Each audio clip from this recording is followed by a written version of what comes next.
In the age of the internet and social media, we have been introduced to many odd and wacky characters. Amongst these anomalies, one seems to rise above the rest in terms of popularity. An unassuming TikTok singer/songwriter who would go on to become one of, if not the most famous, Lolcow on the internet. Today we'll be diving into the strange and sad life of Daniel Larson, his rise to internet fame, the decline of his mental well-being, and ultimately, his downfall.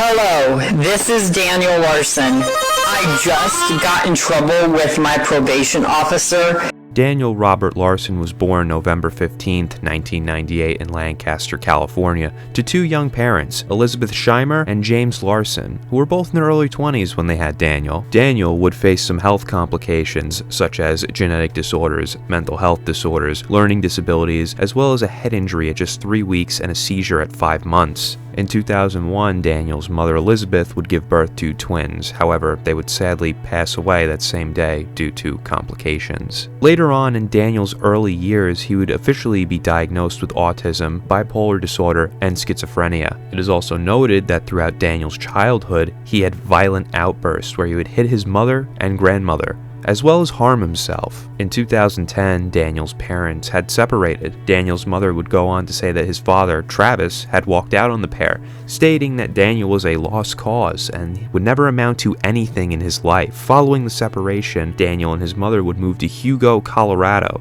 in hopes of receiving better healthcare support, as Elizabeth was suffering from a 10-year battle with chronic illness that had left her wheelchair-bound. Colorado would also give young Daniel a fresh start in a new environment and would hopefully provide better care for Daniel's mental health conditions. Sadly though, it would seem things only get worse for Daniel in the coming years. There would also be many claims of sexual abuse during Daniel's childhood. An alleged healthcare worker would come forward online to make these claims of sexual abuse, stating in a Facebook comment, "I worked with this person when he was a child/teen in a severe treatment center in Denver. He's had a horrible upbringing and does suffer from multiple behavior and personality issues. This is a man with deep-rooted mental health problems. It's very sad, and I hope that the dog and himself finds help. There's a history of child sexual abuse to him and by him as well. How he acts isn't a game or him faking. It's truly how his brain thinks, and it's severely debilitated. Very sad story to see this from working with him as a teen." It is also alleged that Daniel was assaulted by his own mother. This claim would begin to spread after Daniel posted a question on his Quora page that related to inappropriate contact between mother and child. However, the validity of this claim, along with the others, is hard to verify as truth, as they either come from random online sources or Daniel himself, who is proven to be an unreliable narrator. Either way, the fact that these claims were brought up in the first place is quite disturbing. When Daniel was 11 years old, he was taken by the state of Colorado due to alleged neglect by his mother. However, Daniel's mother would go on to state that the claims of neglect were fabricated by her mother and Daniel's grandmother, Nancy Scheimer. Daniel would be placed into the foster care system and would be in and out of about 15 different homes. It was during this time that we would see Daniel end up at the Tennyson Center, located in Denver, Colorado. The Tennyson Center is a facility that provides services for children who have been neglected, abused, and traumatized. Daniel lived at the center for over a year. He would eventually go on to live with his grandmother, but continue his schooling at the center after she was granted custody. Daniel would also meet Bob Proctor during this time at the Tennyson Center. The two would be partners in a reading buddy program at the school, and Bob will become a mentor to Daniel. Bob will soon also become a reoccurring character in the Daniel Larson story. The local news would run a story on the Tennyson Center, with Daniel and his grandmother being featured in the story. But looking at Danny now, you will see a smiling, laughing young boy with the world ahead of him. This is wonderful today! Danny and his grandmother have both seen huge improvements. I learned to, when I'm in school, to do school and don't never quit, because if you quit, you won't know what to do. And if someone's trying to get you upset, don't let them make you feel bad about yourself. Just be good and make yourself feel happy. He likes himself now. He feels good about himself. I'm not saying he's a finished job. He's got more work to do, but he's a much different child than he was when he first came here. However, not everything at the Tennyson Center was okay. During an interview, Daniel would reveal some dark truths about the center, claiming that Tennyson Center had a room with only one window used to lock up misbehaving children. These stories of abuse would be corroborated by former students of the Tennyson Center, who also claimed to have faced abuse by the staff. The Tennyson Center's living program would also be shut down after the death of an 11-year-old boy, as well as a mountain of allegations involving sexual misconduct, along with many other forms of abuse. In 2014, Daniel would begin to participate in musical theater. Daniel would find great joy in the musical world and would attempt to pursue a career in the industry in the years to come. 2016 would see Daniel attending Sobeski Academy for his high school years. During a Reddit Ask Me Anything, one of Daniel's classmates would give us insight into his life in high school. Daniel would perform poorly academically and would have occasional meltdowns where he would harm himself, but other than that, he mostly flew under the radar. Daniel also acted as the mascot for the school's softball team. During his time in high school, one of Daniel's favorite activities was to spend time with his grandmother. Together, the two would watch America's Got Talent. This would mark the beginning of Daniel's sick infatuation with the singer Grace Vanderwall. Presumably, since the moment Daniel saw Grace, he wanted to pursue a relationship with her, despite Grace only being 12 years old at the time when she competed on the talent show, whilst Daniel was 17.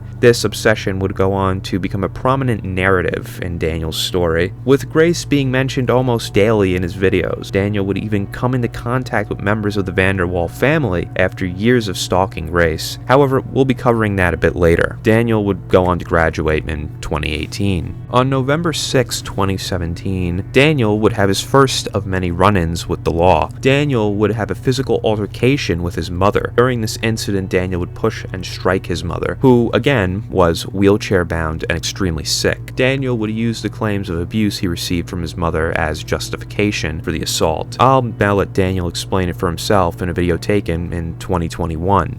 After basically 15 years of my parents hitting me with belts, my dad asking me to smoke cigars as a child, I decided to push my mother out of the way one time when she cornered me when I was 18, and they called that assault, and I went to jail for 45 days. But if my mother was the one that was abusing me my whole life and never got in trouble, and I did one thing to her and went to jail for 45 days, I did one thing, she did like 150 things. She should be the one to get the blame. In the end, God has a golden rule, treat others the way you want to be treated. So she actually well deserved that one thing for what she did. I took this to court and I told them, believe it or not, they lifted the case because they listened to me. My mother still doesn't have a restraining order and she should. It pisses me off that I get treated better by celebrities than my own family. Better by my own fans than my own family.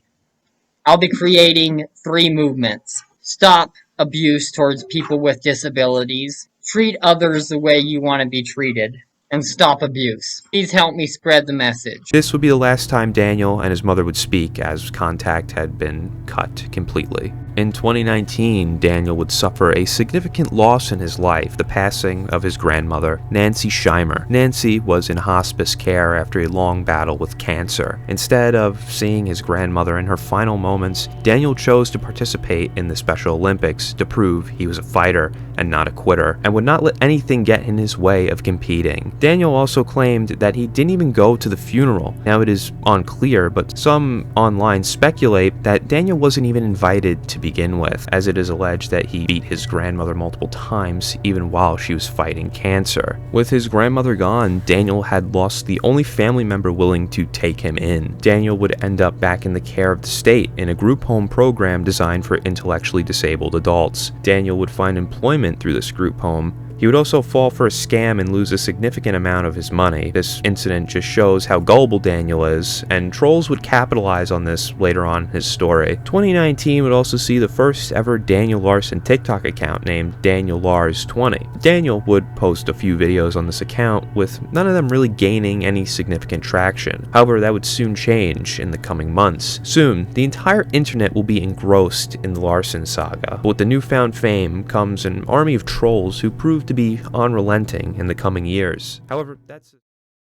to date. In March of 2020, history would be made. Daniel would start the infamous Daniel Larson fans account. Daniel would gain the attention of many TikTok users for his strange appearance and out-of-the-ordinary videos. Daniel would also portray himself as an already established celebrity, despite no one really knowing who he was at the time. Daniel would start his TikTok page at just the right time, as the COVID-19 pandemic had begun to spread across the world, causing governments to issue stay-at-home orders. This newfound free time would give Daniel plenty of opportunity to make content and follow his dreams of fame. COVID would also boost his popularity, as many people were home with really nothing to do other than watch videos. It would seem fate itself had a role to play in the Larson story. Daniel's first viral video would be him wishing his fans a good night and thanking them for their support.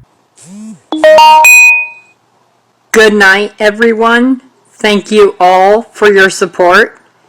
Thank you for everyone who was in the live video today. Thank you for everyone's support. See you on the flip side. In May of 2020, the death of George Floyd would spark nationwide protests, with some protests turning into riots. Daniel would somehow be convinced that these riots were being carried out by his fans, and would make a series of videos condemning the Daniel Larson riots and wanting them stopped immediately. Hello everyone, this is Daniel Larson. Please stop burning cars and houses and buildings in Los Angeles. I am appalled at what you guys are doing, my own fans. And I just can't tell you more to please stop. There's already 9 people injured and have been taken to the hospital in Los Angeles. We don't want this to go on the rest of the night. Stop the riots.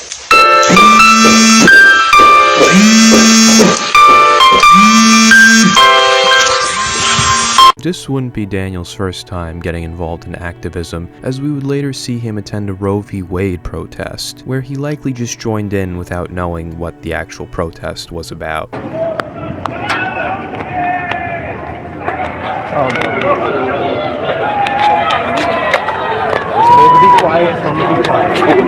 Okay, things are gonna probably start to get crazy. I have no clue, but we're heading back towards the Capitol.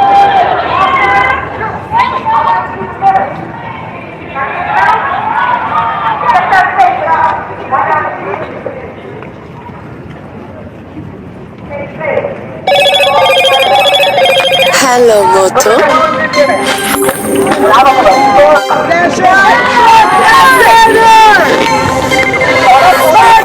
Daniel would speak out on the George Floyd situation. A lot more changes being done to protect our community because we are all equal, and it doesn't matter if you're black or white. I'm not being racist.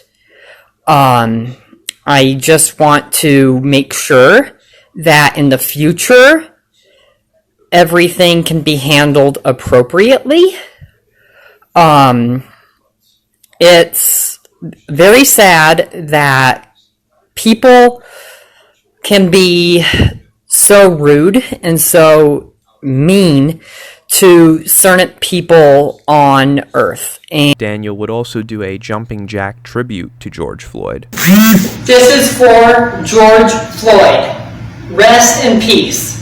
Black Lives Matter.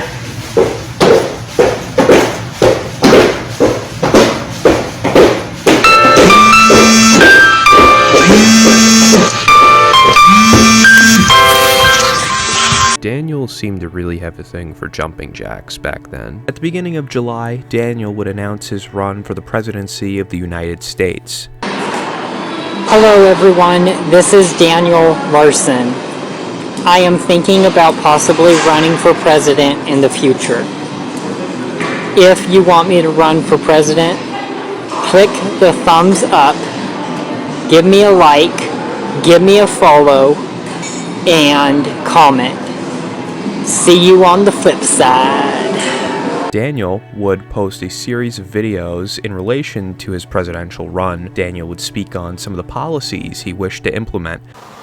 We need a coronavirus vaccine by New Year's. Please help me. Such as securing our borders from attacks, bringing the US population together, making trolling illegal, and lowering the age of consent. If I got elected for president, I would secure all of our borders, all attacks, making America safe. After this announcement, trolls would begin to encourage Daniel, bestowing upon him the nickname of Mr. President. Daniel would go on to lose the 2020 election to Joe Biden. Did you guys know French toast is like a bunch of fried pickles? With his newfound fame, Daniel would begin to be approached by management companies. Now, I think it goes without saying that these were not real management agencies, and most people would probably see this immediately. But as earlier stated, Daniel is quite susceptible to scams, usually taking people's words at face value. The management companies would present themselves to Daniel in a helpful manner, but would ultimately have ulterior motives. Daniel's managers would manage to gain access to all of his accounts and personal information, with some even being able to log into his bank account. It is even alleged that some of these managers would siphon money from his bank account and from his TikTok Creator Fund account. Now, this isn't the case for all the managers, as a few did genuinely try to help Daniel and guide him to do better. However, between Daniel's behavior and external forces manipulating him, these good actors would usually be driven out quite quickly. We will see more examples of this down the road. Daniel would go on to become part of Fine Dining Records. Hello, this is Daniel Larson, and I am planning to sign with Fine Dining Records. I want to say thank you to Mark, Matt, Jaden, Gabe Itch, and Ray. Thank you so much for all your support, and I can't wait to work with you. See you on the flip side. Fine Dining was mostly made up of children who wanted to troll Daniel. This trolling consisted of influencing Daniel into making some quite questionable videos. Some of these videos would be shout-outs to made-up characters. However, more concerning videos would be made, such as Daniel Larson making a video claiming he had cheese pizza on his phone. I am sorry for having 500 megabytes of child. As well as being made to strip his clothes in Zoom meetings where he would expose himself to multiple people, including minors. Another notable Larson event would take place in September. Hello everyone, this is Daniel Larson. I think we did it. We are so close to winning the election this year. Let's keep up the great work. I think we have it. The fog would bring more attention to Daniel, as it seemed to add another layer of mystery to the already strange phenomenon that was Daniel Larson. Happy Halloween, everyone. It's the day after Halloween, called Spooky Hallows Eve. Happy Halloween. Happy Halloween, everyone.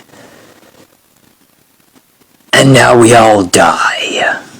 There would be a lot of speculation on what the fog really was. Some of the ideas the community had at the time were damage caused by Daniel, whether it on purpose or by accident, some sort of substance smeared on the camera, or simply just tape that was put over the camera for some unknown reason. Years later, in October of 2023, Daniel would claim that the fog arc was fabricated by his managers, who told him to put tape over the camera in order to boost his popularity.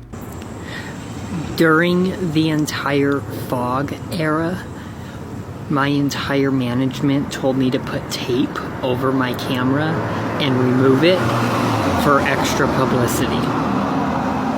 Now, considering that it's Daniel saying this, I don't know whether it's true or not, but if it is true, it kinda saddens me. I was hoping the fog era would be caused by more mystical elements, but hey, whatever. On November 17th, 2020, Daniel would have one of his biggest controversies that would follow him to this day. A Pinterest account linked to Daniel would be found. Pinterest is an app where users can create virtual bulletin boards to save, organize, and share images. Daniel's account would contain an alarming number of photos of children that he had saved. Among these pictures would be Grace Vanderwall, who Daniel had been persistently stalking for some time at this point. One of Daniel's collections would be labeled as Girl Crushes, which featured an alarming amount of pictures of preteen girls. The account would also feature a map of the United States that listed the age of consent for each state. Daniel would go into full damage control mode, stating he didn't know what Pinterest was and would blame his managers. However, Daniel's Pinterest account could be traced back to before he even used TikTok. At this point, the evidence truly seemed to be damning. 2 days after the initial discovery, Daniel's management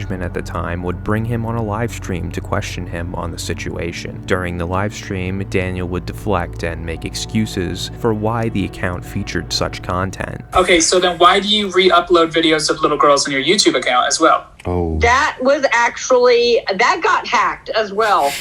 And I actually contacted do you see where I'm having a problem? I'm having a problem because every time that we're able to establish that there is an account that is held by you, it's been hacked at some point. But that's because I gave the information to Fine Dining. But Fine Dining Records wasn't a thing to the issue back then. About the 500 megabytes of child, can we touch on that? Yes. That was Fine Dining actually forced me to say that. And how did they force you to say, how did that happen? Oh my god. So we need a fucking movie with Daniel. They told me that I was doing an audition for the porn industry. Let's see. I have to go back. I'm having a hard time believing, Daniel, that the Pinterest isn't yours because it goes back so far. Fuck me, I'm gonna sit up here, bro. That ass. Like, what? It goes back over 9 months. It's almost 10 months ago that some of this stuff was being, pinned and saved, including 33 weeks ago. There's, Guys, this shit is getting cute intense. Young girl. 35 weeks ago. I was not even have a Pinterest, and oh god. How many months ago did you say? Or weeks? 9 to 10 months ago. Yeah, I was not even really on the media back then. I don't know if that was like a family member did that. I have no clue. But I can tell you right now that my biological side of my family, my mom and my dad, are not trustable. They've done like fishy things over the media before. This is Chris Hansen, Deadline NBC. The law, the court has actually told me I cannot talk with them anymore because of what they have done in the past. Okay, I want to ask this question. I want you to be honest. Did you go to jail for beating your mom? No.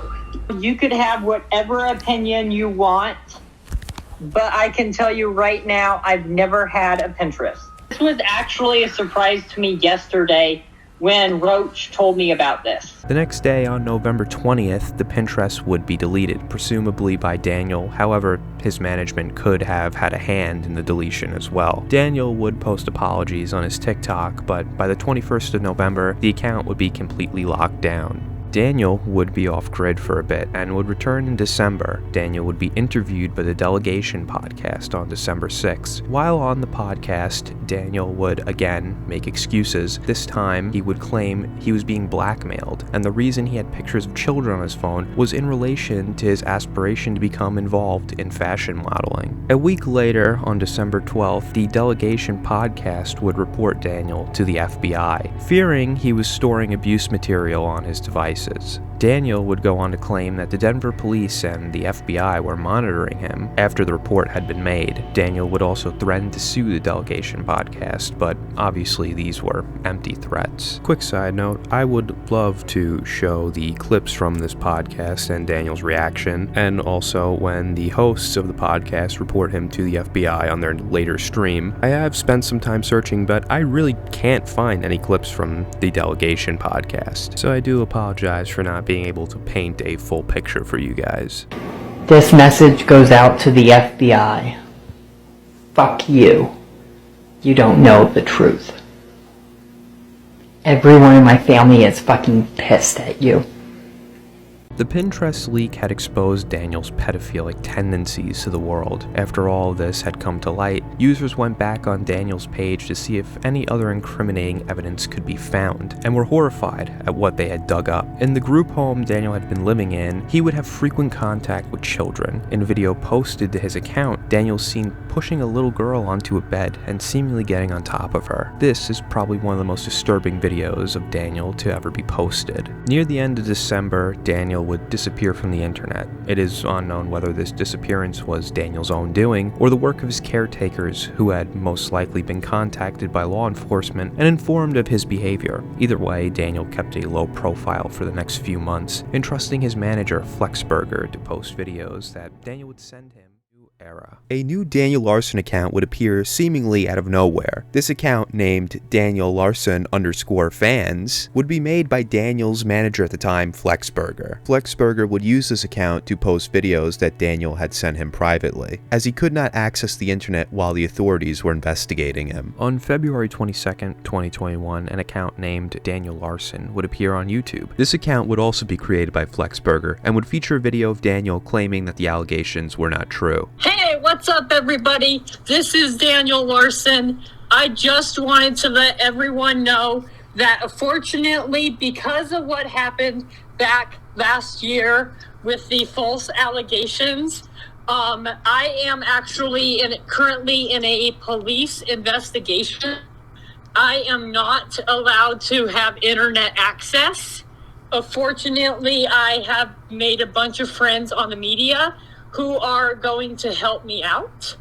Today, I just wanted to get the message across that even though I can't show my face, I am still here. I am planning on making a comeback. As for the accusations against me, there was these fake record labels manipulated me into doing all the stuff that they are accusing me of. Thank you for following, and have a great day. In March, Daniel would make his much-anticipated return. After 3.5 months of radio silence on his end, Daniel would not show himself immediately. He would just use audio over a black screen. In this video, Daniel would speak a bit on his situation. At the end of the day, I am still friends with Roach Records and the Delegation broadcast. They are great people.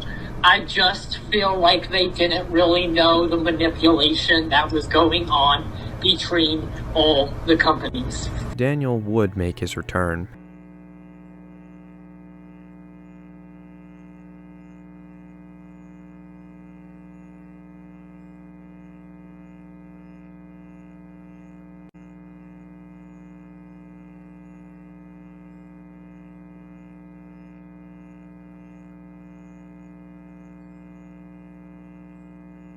Hello everyone, this is Daniel Larson.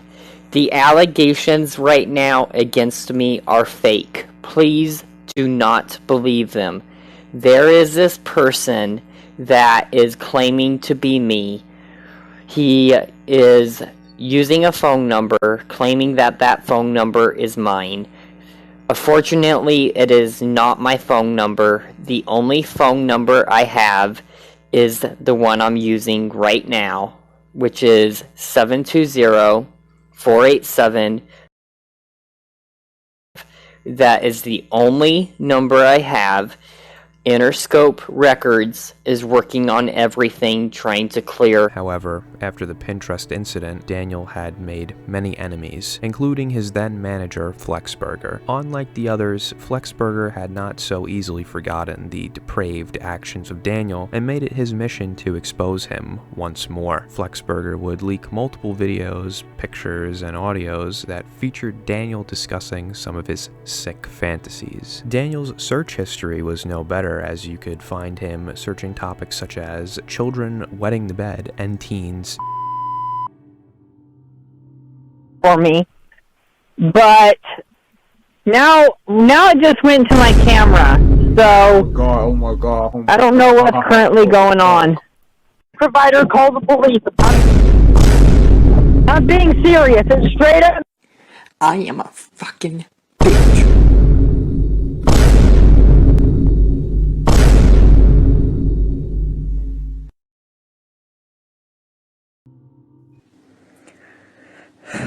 I am sorry for looking up kids wetting beds and other illegal stuff.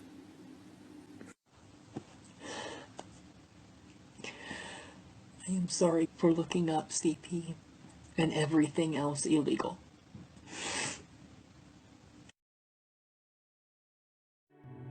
These new leaks were insanely disturbing, to say the least, once again exposing Daniel's vile behavior. Daniel would be enraged by this betrayal and would declare war on Flexburger. Daniel would post a series of videos rallying his followers against Flexburger. Hey, what's up, everybody? This is Daniel Larson. There is just now a text over social media that came up under Flexburger.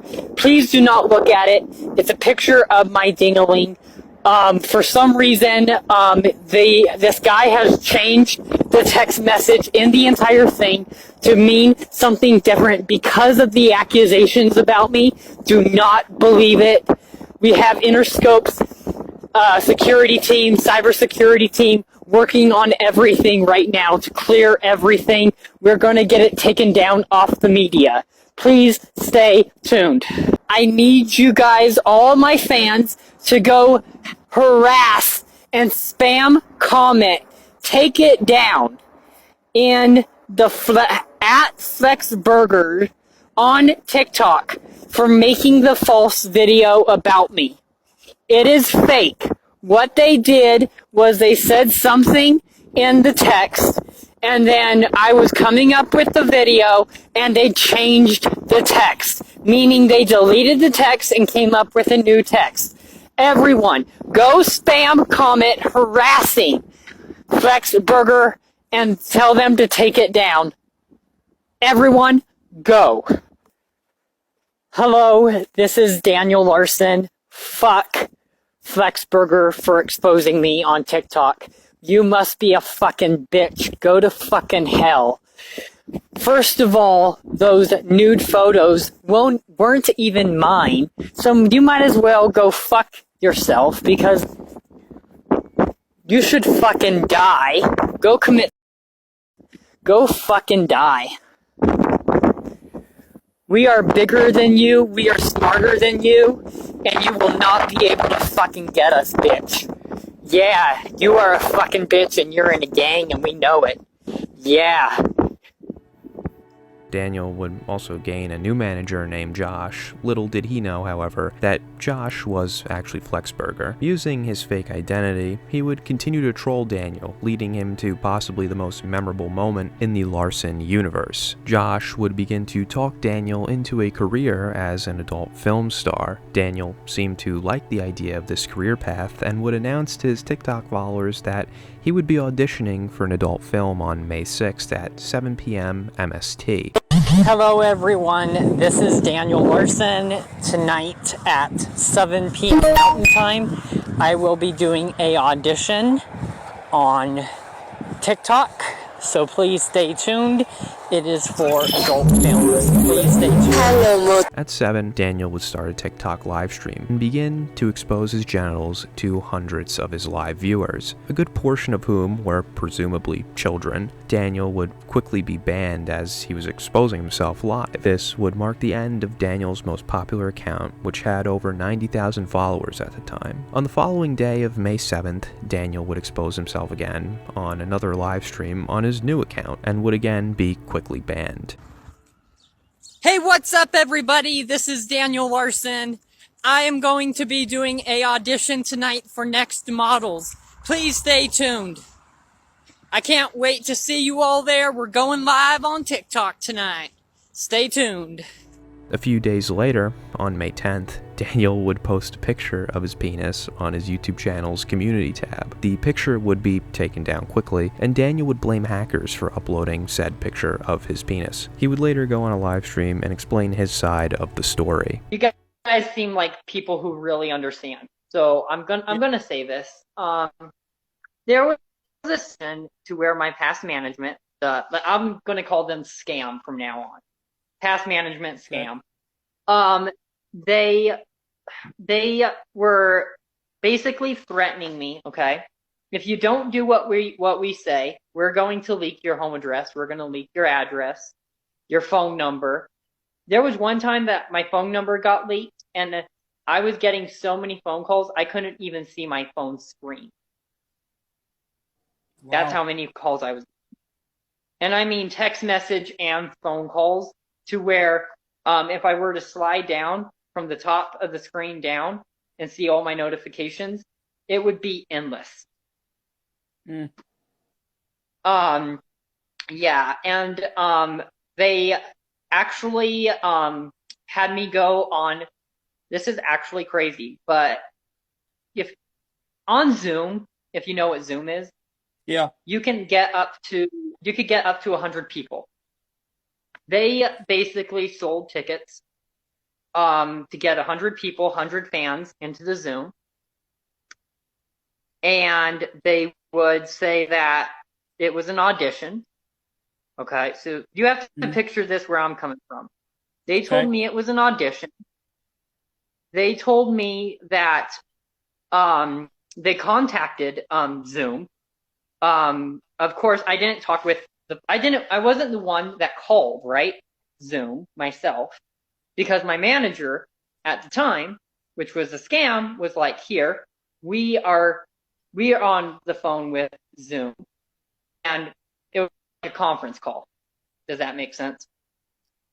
Yeah. So they told me that everything was cleared and that I was free to do the audition. Well, they told me as one of the things of the audition was that I had to get nude. Okay? I had to basically get nude. And I told them why. I told them why. And they knew that I wanted to collaborate with the singer I want to collaborate with. Let's just say that. And they were like, well, if you want to succeed, there's a secret to why everybody is so successful. Oh, Jesus. And I was like, yeah, and I was like, you know, I struggle with autism. I have mental disabilities, mainly because of trauma as a child. And because of that mental trauma, I was stupid and fell for it. Wow. And so you can imagine that the 100 people got their cameras out and just started like videotaping, and that is when I blew up. Right. And I've been popular ever since. Yeah, but you blew up to to society for not the best reasons. It was more for the leak. Yeah, exactly. And then my fans, there was even a point of time where they're like, I'm like another Britney Spears situation in a way.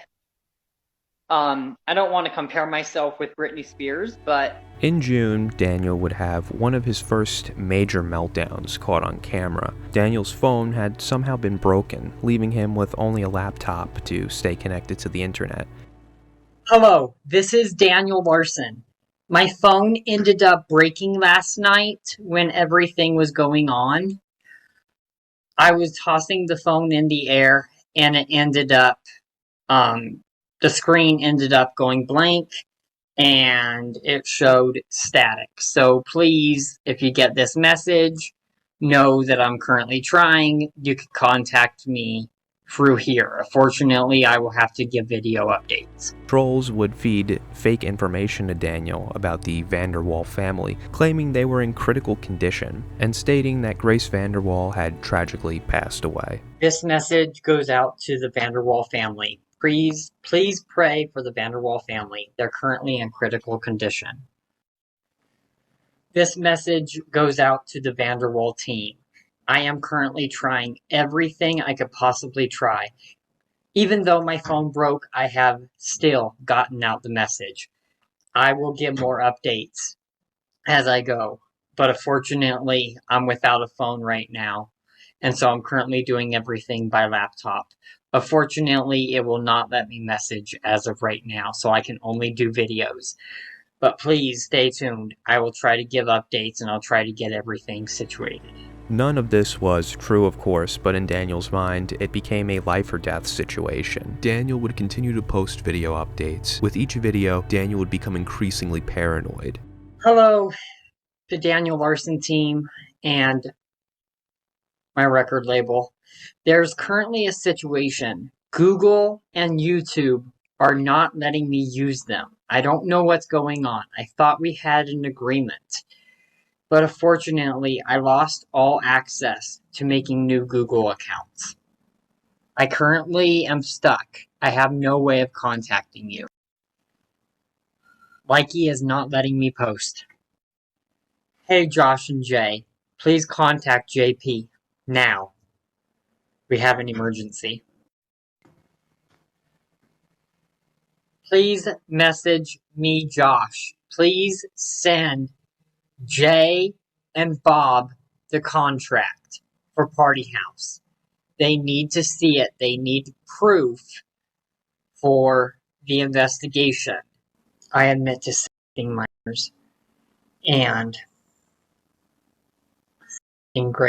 sending Grace a dick pic.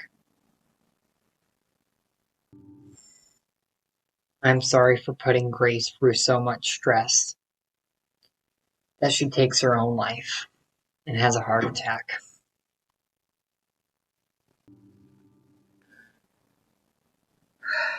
Her last words to me was,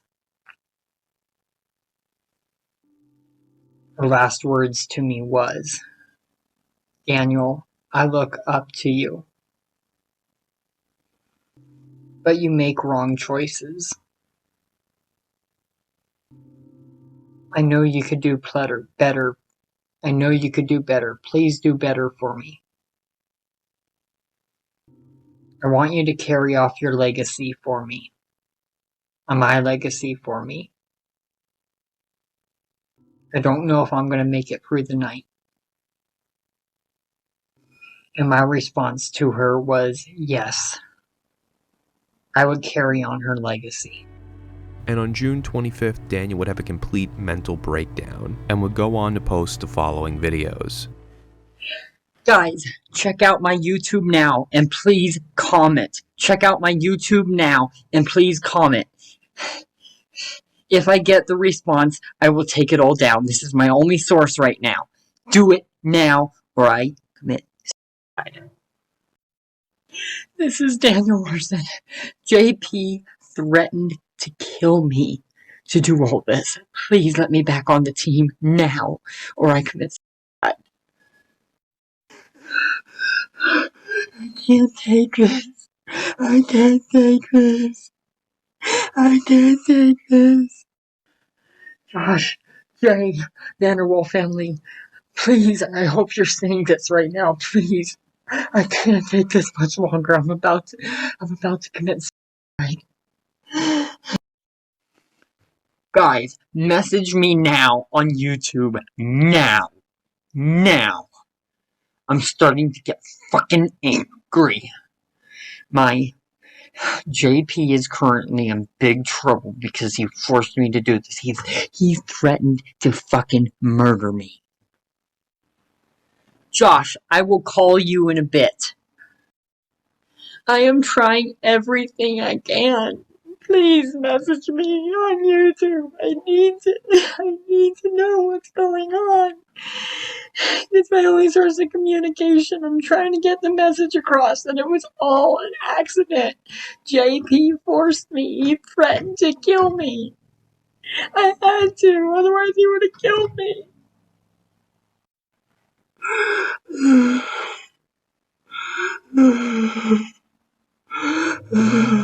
I demand being on the Vanderbilt team. I demand, I repent, I repent, I repent, I repent. I'm currently under attack. Please, please, please. I'm currently under attack. You need to let me on the team now. I don't know what to do. Please let me on the team. I can't do anything. I want out. I want out. I will take down 2 videos on YouTube to show that I care. I will take down 2. Right? It's not letting me into my email. It's not letting me into my email because I don't have my phone number. And it's not sending a verification to my phone. This is my only source of communication right now. For email, it wants my phone number for verification. Please, all I need is an answer. Yes, you're on the team, and then everything will get taken down. I'm trying to call Josh, but it won't be till later because I have to go all the way to the store just to do it. If you don't let me on the team now,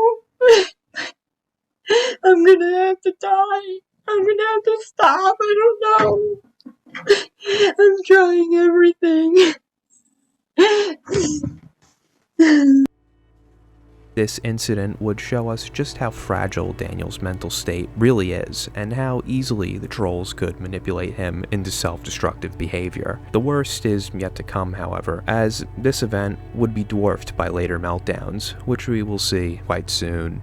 In July, Daniel would be moved to a new group home. At this group home, we would meet 2 notable characters in the Larson saga, Jonas and Gavin. Jonas was one of Daniel's caretakers. Daniel makes his dislike for Jonas very clear as he accused him of abuse, among many other things, but we will cover that in a bit. Gavin, on the other hand, is a fellow resident of the group home, whom Daniel seems to have a superiority complex over, despite being in pretty much the same situation as Gavin. Daniel would have some humorous and strange encounters with Gavin, like the time the 2 discussed the possibility of becoming boyfriends. Well, I wanted to let you know that the taxi's almost here for you. Really? Yeah. Oh, what taxi? Is that another prank? No, it's not. I'm not falling for it. If you would just let me talk for a moment, the taxi is almost here, and it's going to take you to a 5-star dinner with me. Other encounters with Gavin would not be as humorous. Daniel would record multiple of Gavin's meltdowns and post them on his TikTok. Damn. This guy is more settled than I've ever flippin' seen. This guy needs to fucking go to the, the fucking loony house. Like, he needs to actually, be on, in a sponge room.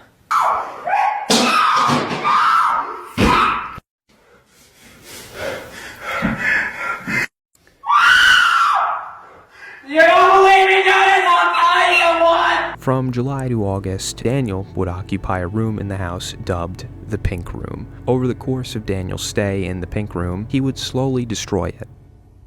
Fuck!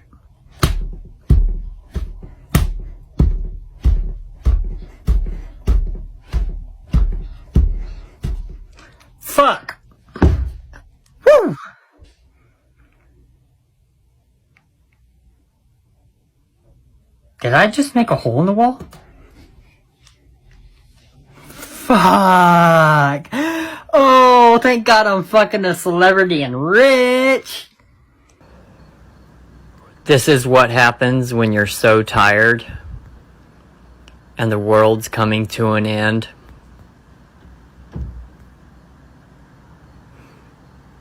And you think, wait a minute, what did I do again? But you were literally drunk a couple nights ago. And it doesn't help when no one believes your own career. Nobody believes that I am famous. No one believes the issues that I have at Walmart. No one believes. My provider told me to go to Walmart and that I wasn't banned. I take one step to Walmart and they call the police on me.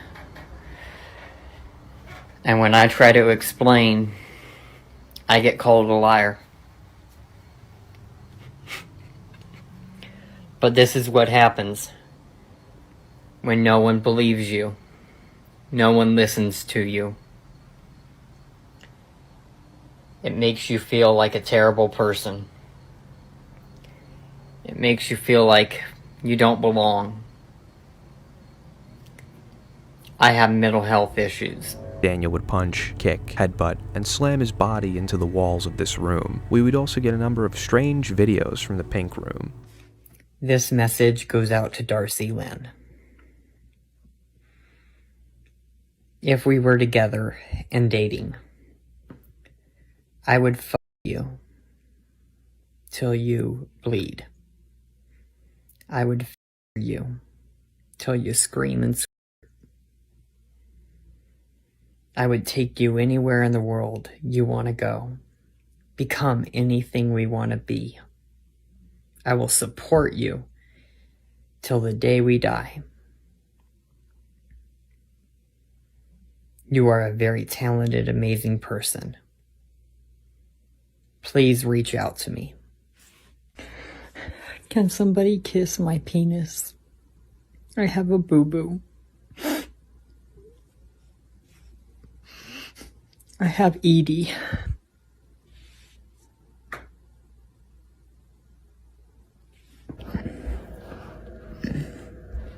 Oh, Darcy.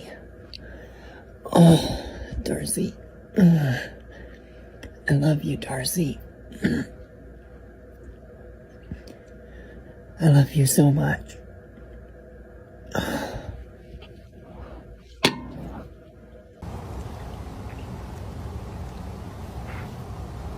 Oh. Oh. Oh. Oh. Oh, Darcy. Oh. Oh, Grace. Oh my God. Oh my God, guys. Oh. Oh my God. On August 14th, Jonas would attempt to take Daniel's phone away, and the following incident would occur. Hit me! No! What? Get off me! Get off me! If you try to hit me one more time, bitch! I have it all on recording! You tried to hit me! I'm on the floor! I'm doing nothing to you! This incident cemented Jonas as one of Daniel's many arch-enemies. In November, Jonas would strike yet again. Daniel would make a TikTok claiming that his mac and cheese, which Jonas had made for him, tasted funny. Daniel, who was afraid that he had been poisoned, would use his expert detective skills to find the secret ingredient in said mac and cheese. I'm going to now ask my care provider if I could get macaroni and cheese, if that's all we fucking have in this house. This tastes like cow piss. Literal fucking cow piss. I want to know who the fuck put jalapenos in this. Holy fuck, my mouth is on fire. Holy fuck. I know why this tastes different. It's got something in it that's like sour as well. And if you look, it's got like little things in it. I don't know what it is. I've never seen that. Well, that makes a lot of sense. We don't have the fucking milk. So the asshole care provider didn't do the fucking milk. The only thing they could have done was water, but that's not the taste, but whatever. Like, I'm going to be straight up serious. Why does the mac and cheese taste a lot like ranch, but with like a tangy taste? Like, that doesn't make any sense. Like honey mustard. The mac and cheese tastes more of like honey mustard, which is really weird. And if you look, bingo, it's got the. I want to see how much honey mustard they actually used. Most of it. You could see actually a little bit of a line how much has actually been used. And you can't hear anything when you shake it.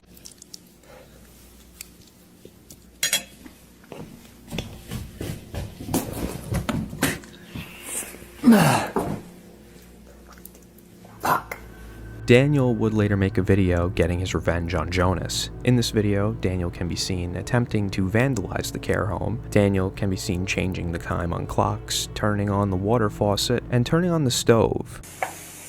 Hey everyone! Jonas left that on right now! Jonas left that on! He's gonna burn down the house! Keep that running!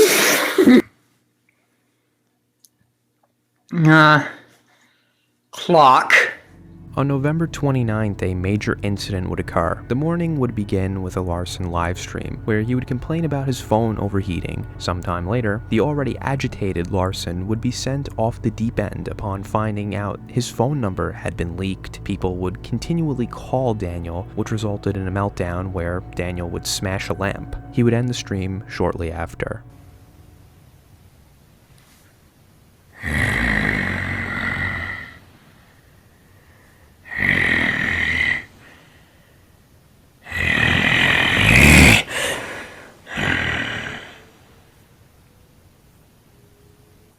My phone is getting worse, and it's getting really, really over. Like, it's hot.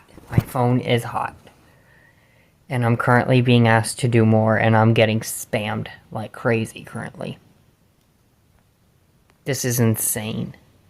Because my phone is so hot right now that it's like... Incoming voice call from +195. It's hard to actually like touch the screen. The screen itself is hot. Incoming voice call from +17. You guys can go fuck yourselves.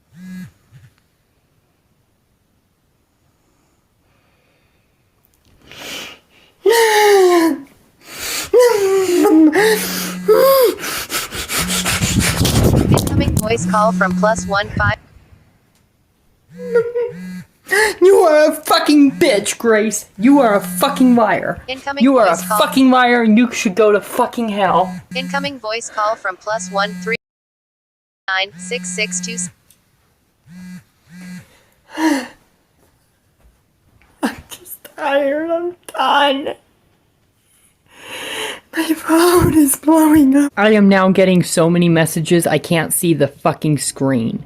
Later that day, Daniel would start another live stream outside of the house to capture another situation involving Gavin. Gavin and Jonas would allegedly have a physical altercation off screen, which resulted in the police being called. Gavin can also be heard breaking items in the house, as well as yelling his mother's phone number, which could be heard by the entire live stream. On December 1st, Daniel would leave the house and move to an assisted living apartment. This would mark the end of an era for Daniel. Daniel's stay at his assisted living apartment would not last long. As of January 9th, 2022, he would end up on the streets. On February 10th, Daniel would move into his new group home. While in this new home, Daniel would embark on a good old Larson side quest. On March 24th, Daniel would run in the Denver Marathon. Daniel would place 165th out of 166 participants. You are going to be a finisher. Here we go. You did it. Way to go.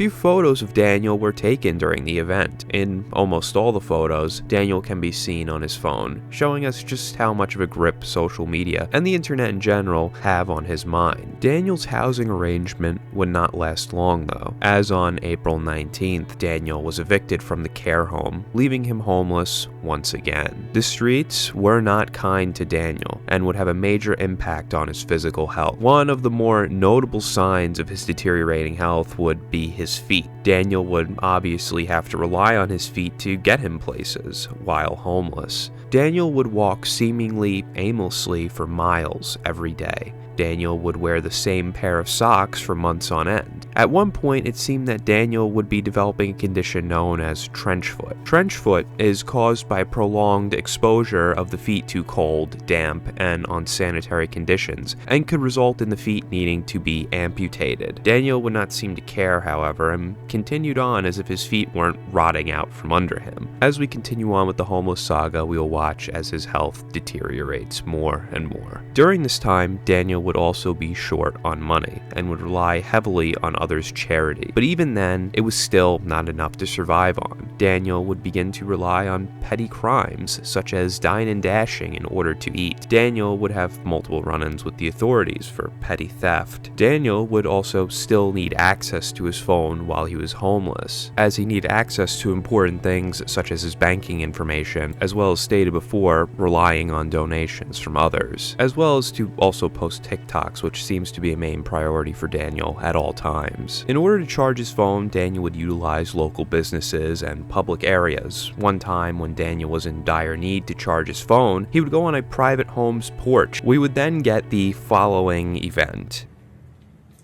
Denver 911, what is the address of your emergency? Yes, I have a trespasser sitting on my patio in the front of my house. My address is... I'd like this person removed.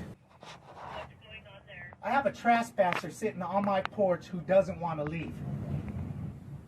Okay, do you know this party? No. Male, female? I don't know. You don't know if it's a male or female? That's what I said. Are you going to wait? Is that what you're waiting for? I don't know what you're going to do. I don't know if you're going to... I'm asking you a fucking question! You better get the fuck off of here! Get the fuck out of here before I fucking move you out of here! If you take one step closer... Get the fuck off my property! If you take one step closer... Get the fuck off my property! If you take one step closer... Get the fuck off my fucking property! They're coming for you, stupid fuck! Don't you understand? Why are you fucking here? If you put one hand on me... Get the fuck out of here! Okay, Really? It's going to be like that? You're threatening me, and I don't Get the fuck off my property! I don't know if you're going to put hands on me or... Call me a n***er? If you're going to put hands on me... You better get the fuck out of here. Get the fuck out of here. They're coming for you, bud. Whatever the fuck you are, get the fuck out of here. Why are you here? You think you can just come on somebody's fucking property, use their shit and get the fuck out? Who the fuck are you?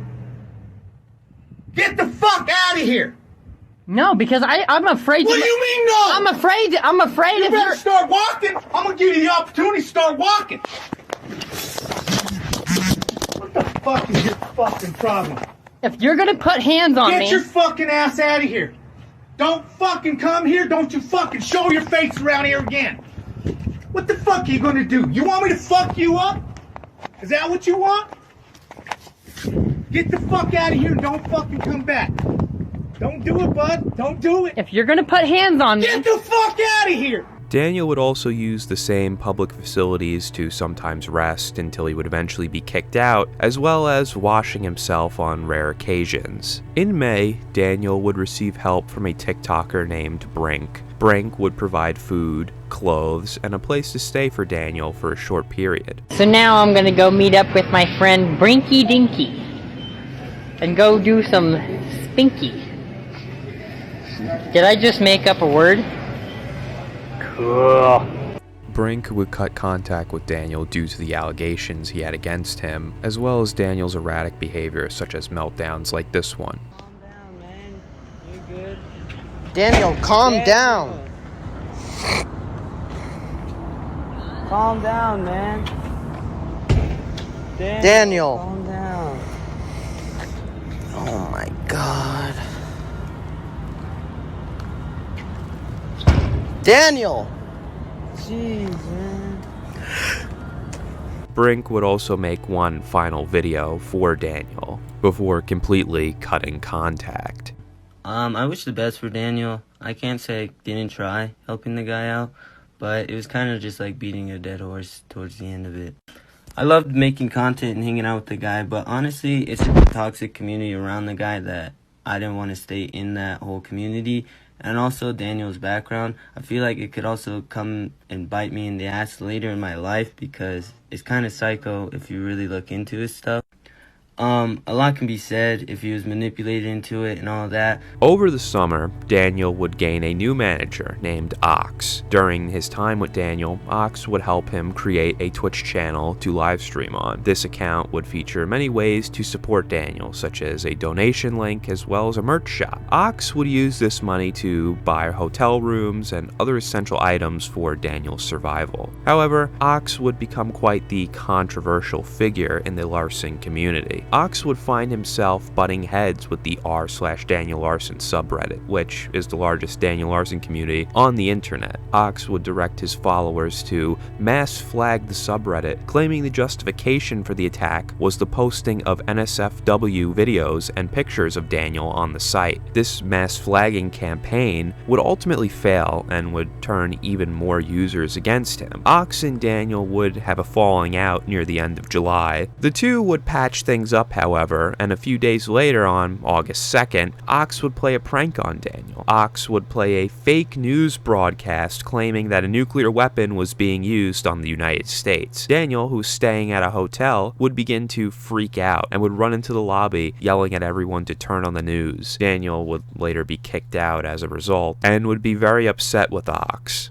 We apologize for the interruption.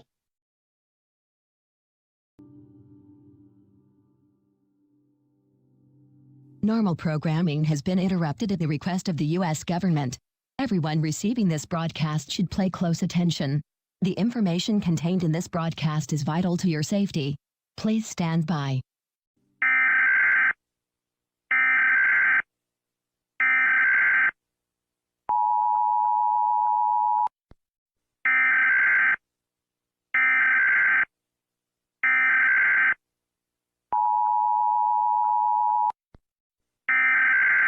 Okay, it may be a test.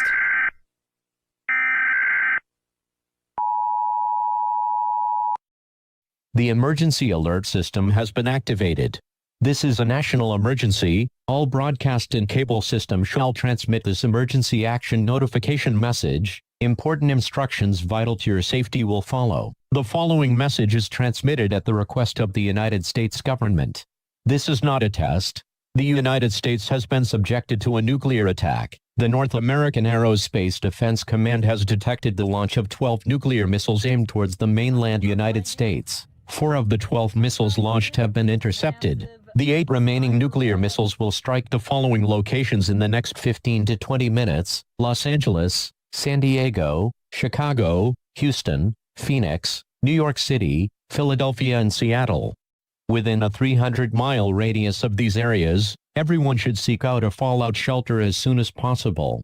Nuclear fallout is a byproduct of nuclear attacks, and prolonged exposure to it. Dan, are you within 300 miles of Los Angeles? Yes. Will almost certainly kill you. If a nearby area has been designated as a fallout shelter, get there right away. Otherwise, seek refuge on the lowest floor of a sturdy building's interior. Make sure you have enough food, drink, and a battery-operated radio.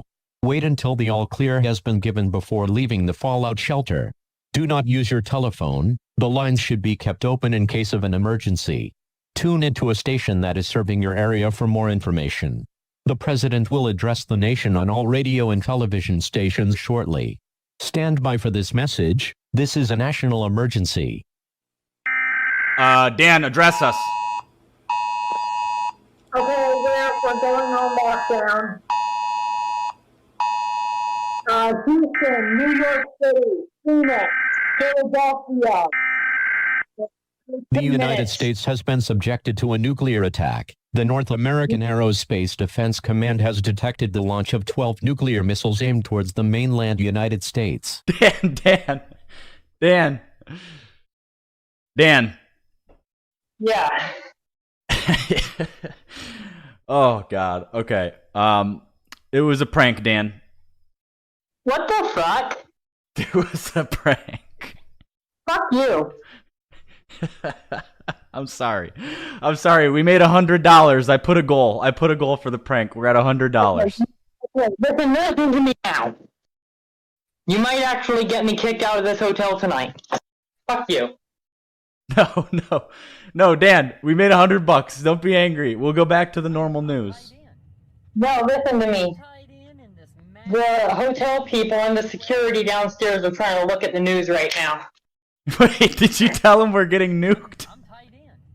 I told them that it's all over the news. Channel 18. CNN. Don't ever fucking do that again or you're getting fired. On August 31st, Daniel would move into new housing provided to him by the Shields Foundation. Daniel had applied for this housing arrangement about a month prior. Immediately after moving in, things began to go downhill. The address to the new home would be leaked. Trolls would begin to send a wide assortment of items, notably unpaid pizzas and adult toys. Daniel would take multiple photos and make videos with these adult toys that were sent to him, demanding that his fans stop the deliveries. Okay. Full fucking emergency. Stop the pizza deliveries. We've literally had over 100 pizza deliveries in over 3 days. Stop this motherfucking... Whoever the fuck just sent me this in the fucking mail to my new fucking address needs to fucking stop. It's pissing everyone off. So fuck you for sending this.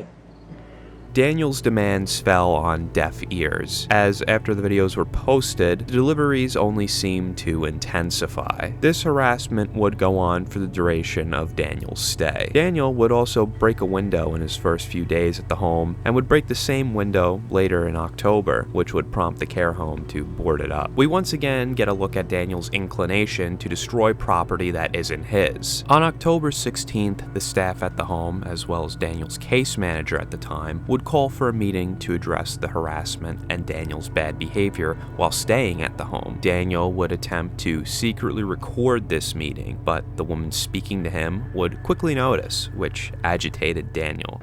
Well, Miss P's gonna help you clean it up and get it organized so you can go back and sleep in your room. Well, I'm not gonna sleep in my room without... It's like you're recording, so it's like, why does everything need to be so public with you? That's what I'm trying to figure out. It's for my safety, because you guys want to kick me out on the street. Nobody wants to kick you out. If she wanted to kick you out, she would have been put in a 30-day notice for you. I'm pretty sure. Robert said that you broke the window. Miss P has been dealing with you. Things would only escalate from here, with Daniel kicking something off screen. He would then retreat to the bathroom and lock himself inside, while continuing to argue and vandalize the home. I'm not trying to kick you out, man. I don't think it's... I have his number. Okay, but Robert's not trying to kick you out. Like, you don't have to record everything. Like, I am required to, for my company and for my protection. you understand that, but Robert's not going to do like, hey, you can't do that, man. You can't bust home. Listen, so you done with him all that right here? Let him talk. So you call police on this?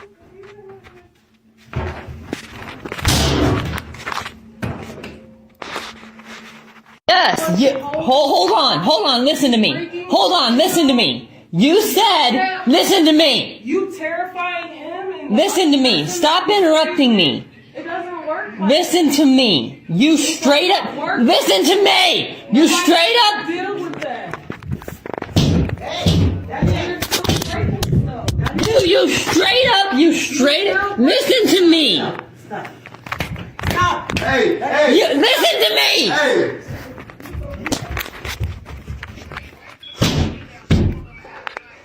You need to listen to me rather than interrupt my goddamn shit. No, because what you're doing right now is just, hey, chill out.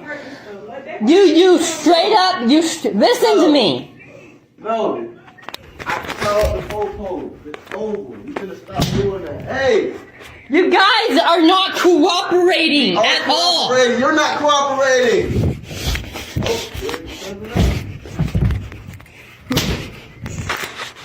You guys are not doing anything right.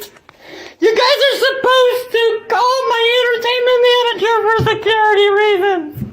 And you guys want to blame me for everything. It's not my fault. We just blame you for the holes you put in the wall. No, it's the reason why that's happening is because you guys are like blaming me for all my fucking career. Oh, do you see your head? You guys want to blame me for just the fact that I am popular. You guys don't listen to me. You guys don't listen to me at all. Hey, call the police. You need medical attention. You guys straight up don't listen to me. Damn, we love you, bro. But you guys don't listen to me. You guys call the police instead. Because I've been working on myself. It's clearly that I'm angry now because you guys just don't do anything. I've been working on myself. You guys don't care. I've been working on myself. I'm listening to you. You know? Staff would call the police on Daniel. This tantrum would get Daniel evicted from this home, as well as have a case opened against him for destruction of property. And Daniel would go on to fail to appear in court, which was scheduled for December 20th of that year. Daniel would later attempt to return to the care home and would be promptly arrested. Daniel was once again homeless. On October 19th, Daniel would post multiple TikToks from Dave & Buster's with fans who had met him there. The fans would then give Daniel a ride, and the group would spend the night in a hotel room. The next day, the group set off for Colorado Springs for a day of adventure. Daniel would become increasingly irritable as the day progressed. Daniel would demand to be taken back to Denver. The group would eventually stop at a Walgreens and would send Daniel inside. After a while, Daniel would exit the Walgreens, only to find that his new friends had abandoned him. Okay. So what the fuck just happened? So did they just bring me to Colorado Springs? We got a hotel room, and they take me to Walgreens, and they get kicked out of their mother's house, so they're now living on the street homeless, and literally just now left me in Colorado Springs with court in just a couple days, and no way to get home? Like, what is going on? Daniel would then decide his best course of action would be to leg it home. In order to get back to Denver from Colorado Springs, Daniel would have to walk a whopping 70 miles. Daniel would make it as far as Monument, Colorado, walking about 20 miles that night. Daniel would soon be rescued by real Daniel Larson fans in the morning. In October, Daniel would also meet Ox for the first time in person. The two would live stream for a bit and gamble, and Ox would gift Daniel a pink sweatshirt that had the phrase Code Rainbow. This would be in reference to one of the many codes Daniel uses in an emergency situation. In November, the weather would start to reach freezing temperatures of around 23 degrees Fahrenheit. This would be a major problem for Daniel, and many onlookers would question whether Daniel could even survive the elements. Daniel would even go live from the hospital to inform his fans that he could not feel his legs. Doctors would suspect the cause of this to be nerve damage from hypothermia. But in true Larson fashion, Daniel would push on and persevere through the cold weather. November would also see Daniel causing issues at many local establishments. Over the course of the month, Daniel would be kicked out of an IHOP for attempting to sleep in their bathroom overnight, banned from Olive Garden for dine and dashing, banned from a motel for kicking holes in the wall and destroying items in his room, and he would also be banned from a bowling alley that would receive hundreds of calls while Daniel was live streaming from inside. On December 10th, we would see another major meltdown from Daniel. Daniel would begin the day by posting erratically on his YouTube channel's community tab. The cause of this would be Daniel getting kicked out of a motel he was staying in due to destruction of property once again. Daniel would then claim that the motel threatened his life if he attempted to return to the property. Daniel would then go live from his mentor Bob Proctor's car. The following video is one of the more disturbing cases of Daniel's mental state. Get out of my car, Daniel! No! Get the hell out of my car! God damn! Get out of my car! No! You don't understand! You don't... Stop! Get It's out of not my my car! fault! It's not my fault! It's Get not out of my my fault! car! The motel! The motel! The motel just car. threatened to kill me! Get out of my car! Stop! The motel threatened to kill me! The motel threatened to kill me! The Get out of motel my car, threatened to Daniel. kill me! Get out of my No! car! Get out of my No, car, I'm not Daniel! going to! I'm not going to! I'm bleeding! Yeah, you're bleeding because you're hitting yourself. But you don't... I've got to get help. I've got to get help. I've got to call the police. No, I'm bleeding. I've got to all call over the me. police. No, the motel threatened to kill me! The motel threatened to kill me! The motel threatened to kill me! I've got to call the police. I've got to get you out of here. Yeah, you've got to get out of my car. The motel threatened to kill me! The motel threatened to kill me! The motel threatened to kill me! The motel threatened to kill me! And you're trying to kill me. The motel threatened to kill me! The motel threatened to kill me! The motel threatened to kill me! The motel threatened to kill me! The motel threatened to kill me! The motel threatened to I've kill got me! to get the police here to get you out of here. The motel threatened to kill me! The motel threatened to kill me! The motel threatened to kill me! The motel threatened to kill me! Get out of my car. No, you don't! I need Get help! out of my car. I need help! The motel threatened to kill me!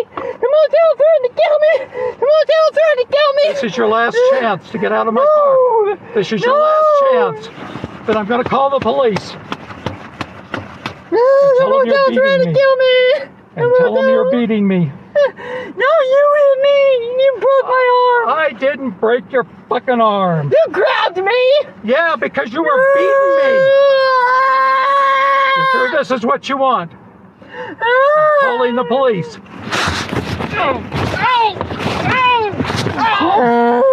Okay. No, you're not helping me. You're not helping. You're hitting me. But you're not helping me. The motel threatened to kill me. The motel threatened to kill me. The motel threatened to kill me. The motel threatened to kill me. I have a person here in my car that's beating me. He's a friend of mine, but he's gone crazy, and he's beating me, and I need help. No, I need help. We're in the parking lot of the Harkins Theater in Arvada. The motel threatened to kill me. The motel threatened to kill me over the phone calls. It's on 58 west of Wadsworth. The motel threatened to kill me. Daniel Larson in the car here. I'm trying to get him out of the car, but I can't, and he's hitting me, and he's threatening me. And he's just gone crazy. In the Harkins Theater parking lot. The motel threatened to kill me. You don't listen to me. You don't listen to me. The motel threatened to kill me. They said they have a gun. Yes.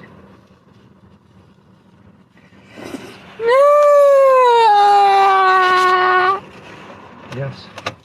I'll do that. Robert Proctor.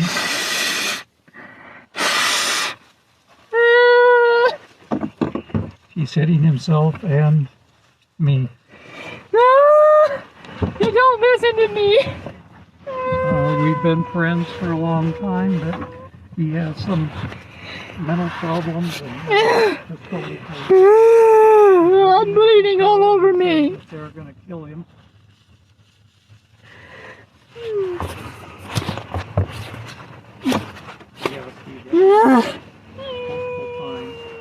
I tried to hold his arm back from hitting me, and I was going to break his arm.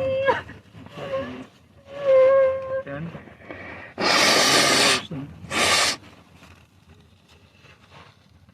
The motel threatened to kill me if I go back to the motel. They said they had a gun. 98,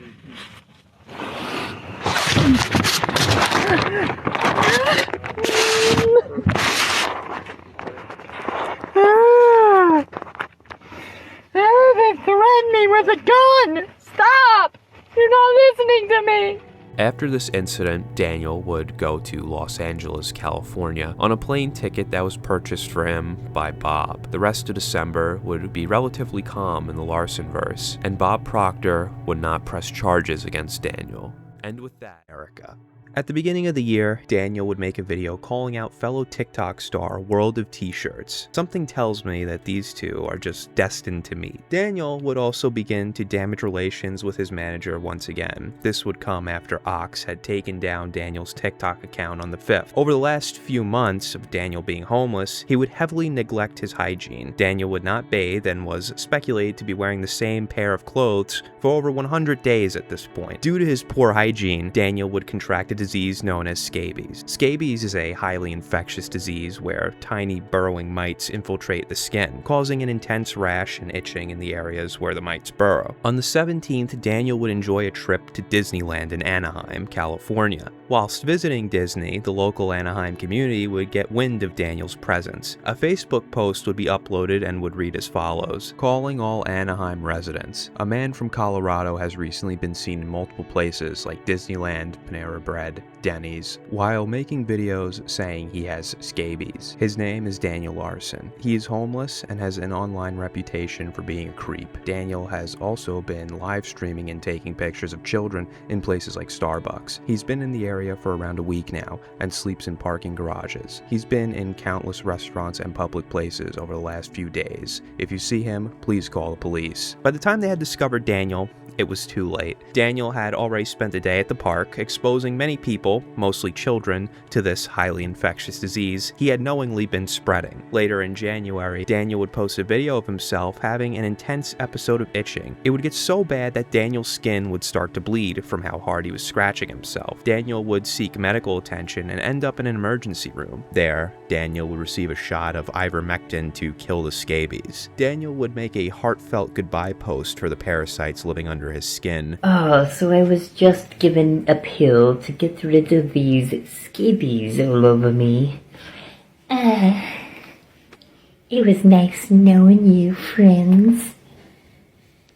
Now you're all dead." Nice knowing you. Goodbye. Before Daniel's departure from California, he would have a confrontation with the staff at Chuck E. Cheese in Lancaster. The staff would be uncomfortable with the presence of a grown man in a space for children and would ask him to leave. In the audio from the incident, we can hear the argument that followed the staff's demand for him to leave the premises. "I need you to leave now or I'm calling the police." You don't need to threaten me, okay? I'm not threatening you, but I need you to leave. They asked you Yes. to leave already. How many times did they ask you to leave already? Once. You need to leave. Once. Right this second. They told me to leave once. I was just packing up my stuff, and you walked over.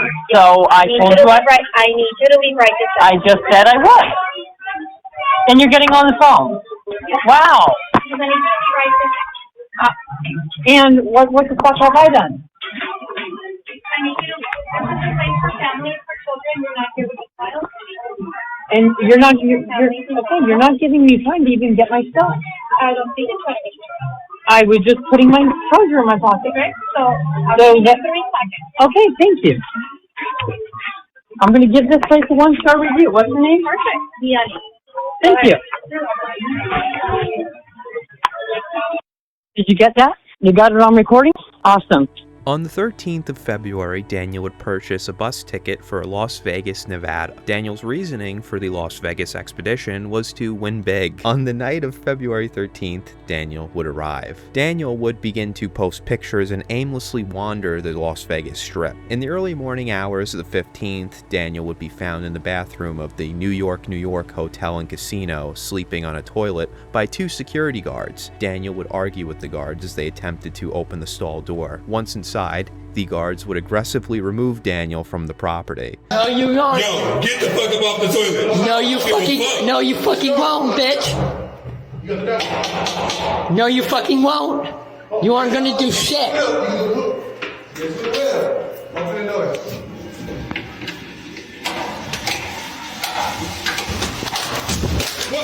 You better calm the fuck down. You get stupid now? Let's go right now. No. Walk. Get the fuck out. Walk. Get the fuck out. Let's go. Don't yell at me. I said don't yell at me. I said don't yell at me. I said don't yell at me. I didn't do anything. I don't think so. Don't grab me like that. Don't fucking grab me like that. Don't fucking grab me like that. Walk. I said don't touch me like that. Don't fucking touch me like that. I didn't do anything. I didn't fucking do anything. To the left. I didn't fucking do anything. Don't fucking grab me like that, bitch. Don't fucking grab me. I have it on fucking camera, bitch. You don't fuck around here, okay? We come get you, right? I said walk. Don't fucking touch me. Don't fucking touch me. Don't fucking touch me. Out the door. I ain't gonna touch you. Don't fucking touch me. You said come out. You should have right there and got the fuck out. Don't fucking touch me. All that shit. Next time you go in the handcuffs. Don't fucking touch me. Don't fucking touch me, Next time you go in the bitch. mechanical restraints. You not step on this property, sir. You better watch your mouth.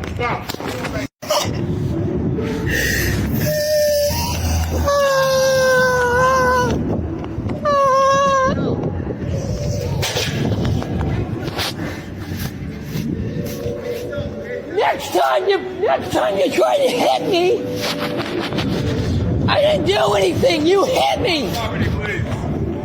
You hit me. Property, please. Nobody hit you. Get property.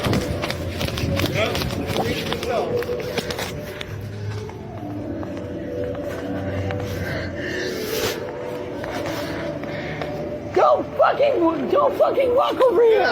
Don't fucking walk over here.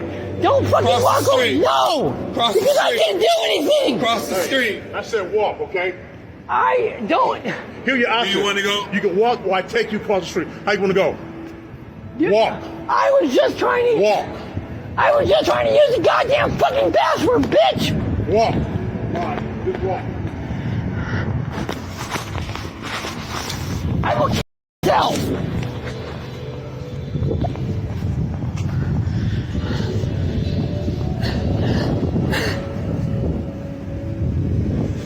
Later that day, Daniel would be banned from another casino. Daniel would argue with the security guard for a bit before leaving. Daniel would end the night by spending his last $50 on nachos rather than acquiring a room for himself, despite some accommodations costing as low as $32 a night. After this, Daniel would go silent. No one knew what had happened, and some would begin to assume the worst. On February 18th, the r/Daniel Larson subreddit would raid the r/Las Vegas subreddit. Users would post a wide array of Larson-related content. One of the more prominent videos posted during this raid would be of the Daniel Larson toothbrush incident. Now, if you're not familiar with the toothbrush incident, let's just say it's a video of Daniel brushing the wrong cavity. On February 23rd, Daniel would return under a new TikTok account. Daniel would begin to give an explanation of why he was missing. Daniel would claim to have been attacked and to have had his phone taken away by the assailants. And I was inside the casino.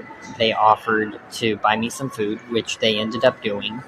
And shortly later, when they were offering to buy me a motel room at one of the casinos, as we were walking to the casino, one of the guys came up behind me, punched me, threw me on the ground, and then basically took my phone and ran off running. With me on the ground, with my head basically smashed into the ground. I did end up going to the emergency room. I did find out I did have a small fracture in my skull, which will take up to 6 months to fully heal. And I did end up contacting the authorities, and I did press charges on both of the people that were there. Daniel would describe his attackers as a short Hispanic male and an African-American male with long dreadlocks that Daniel referred to as Tyrone. Daniel would also announce that he had secured housing through the company Sober Homes, which are based in Nevada. This would not last long, however, as Daniel would soon be kicked out due to not having money to pay rent. On March 1st, Daniel would post a video inquiring where he could purchase fireworks. A few minutes later, Daniel would post a video that would alarm many viewers. Okay, folks, get ready for the biggest incident of all of Daniel Larson history so far. Let's do this. Daniel would then post a video stating he had fireworks and was going to set them off in a casino. Okay, I'm going to go into a casino with a firework, and then I can see how real firing works.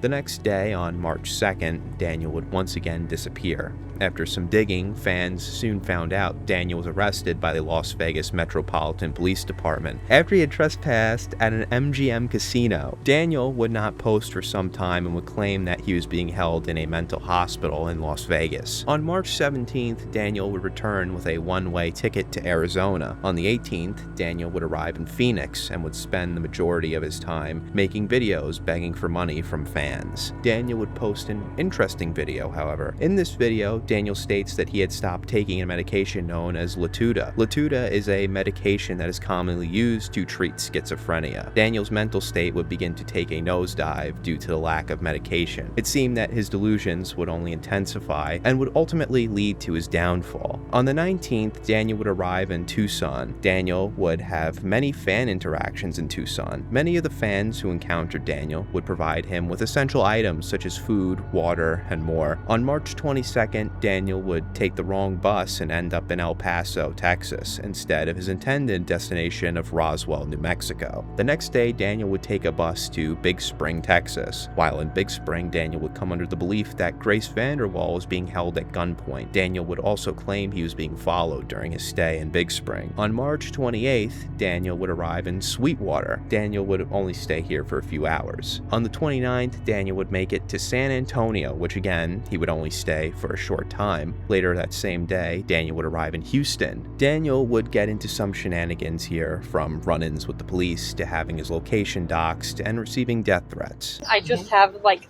a serious question that I do need to ask, okay? Go ahead. So recently I gained a bunch of popularity over social media. We don't have time for that. Okay, but can you leave? Somebody has been doxing my okay. Into the police department that you guys are not cooperating. Call fucking dispatch. Call fucking dispatch. We have to come back as criminal trespass. Okay, you're putting me in physical danger. Bitch! I told you that I was getting doxed! Daniel would stay in Houston until March 31st. Daniel's next stop on the world tour would be the Big Apple. Daniel would be sent on his way to New York on a special mission. This mission would be to meet Grace Vanderwall and her mother, Tina Vanderwall, who Daniel believes summoned him to New York in order to work on an investigation. Now obviously none of this is true, and it is just a fabrication fed to Daniel by the trolls. Daniel would have a layover in Charlotte, North Carolina, but by April 4th, he would arrive at Newark Liberty International Airport, and he would then make his way to New York City. Daniel Larson is in New York! On the next day, April 5th, Daniel would be spotted by fans and would retreat into a nearby bodega. Once inside, the fans would continue to follow and harass Daniel.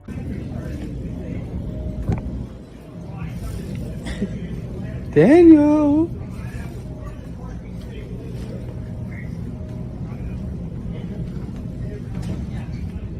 Daniel. Daniel. I might make the restaurant. Are you smoking crack or tweak? I'm gonna have to ask you to leave if you do not leave. Daniel would join a private Discord call with his managers, who would then begin to sabotage Daniel. I'm on the phone with my security. You smoking crack or tweak? No, I'm not. Stop lying. Get out of here before I call the police.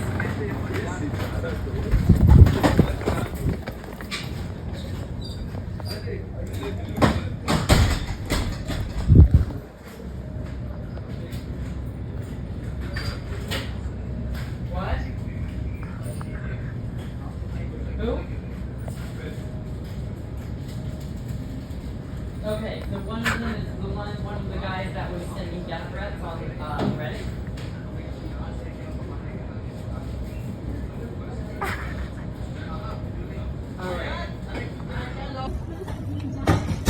Daniel. I've asked you to leave. Daniel. I've asked you to leave. We're on the phone with the police. Daniel. I've asked you to Come on, leave. Daniel. You know me. No, I don't. Yeah, you do. We're No, I friends. don't. I'm on the phone with my security. Are you smoking crack or tweak? No, I'm not. Stop.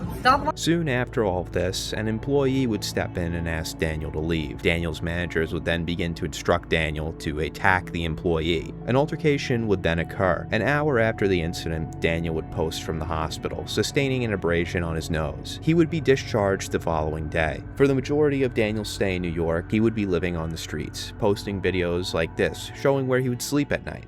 I'm friends with the Tickle Monster. By the way, I also sleep right here, so Tickle Monster, come and find me. Perhaps the most significant of the entire travel arc would take place on May 10th. So, the viral video of rolled of t-shirts jumping in the Hudson River nude. Nobody knows this, but because the water was so cold, his penis fell off. On this date, the two legends would finally meet, Daniel Larson and Joshua Block, also known as World of T-Shirts. Leading up to this historic meeting, the two would have a sort of beef. This beef would mostly be instigated by both Daniel's and Josh's fans respectively, simply to troll the two. However, Daniel and Josh would take it quite seriously. Many videos would be taken of trolls going up to either Josh or Daniel and telling them that the other is nearby. This would get a major reaction. Daniel Larson! What's up, bro? Yo! Oh my god! Daniel! Damn! He's over there! He's over there! Oh my god! Yo! Where's Daniel? Wait, do you know him? Do you know him?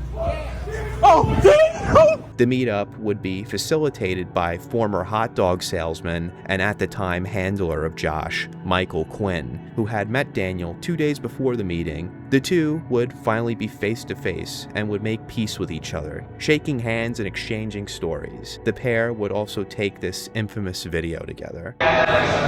New York! Concrete jungle where dreams are made of. There's nothing you can't do. Now you're in New York. Daniel would spend 10 more days in New York City before returning home to Colorado on May 20th. Finally. I'm back home.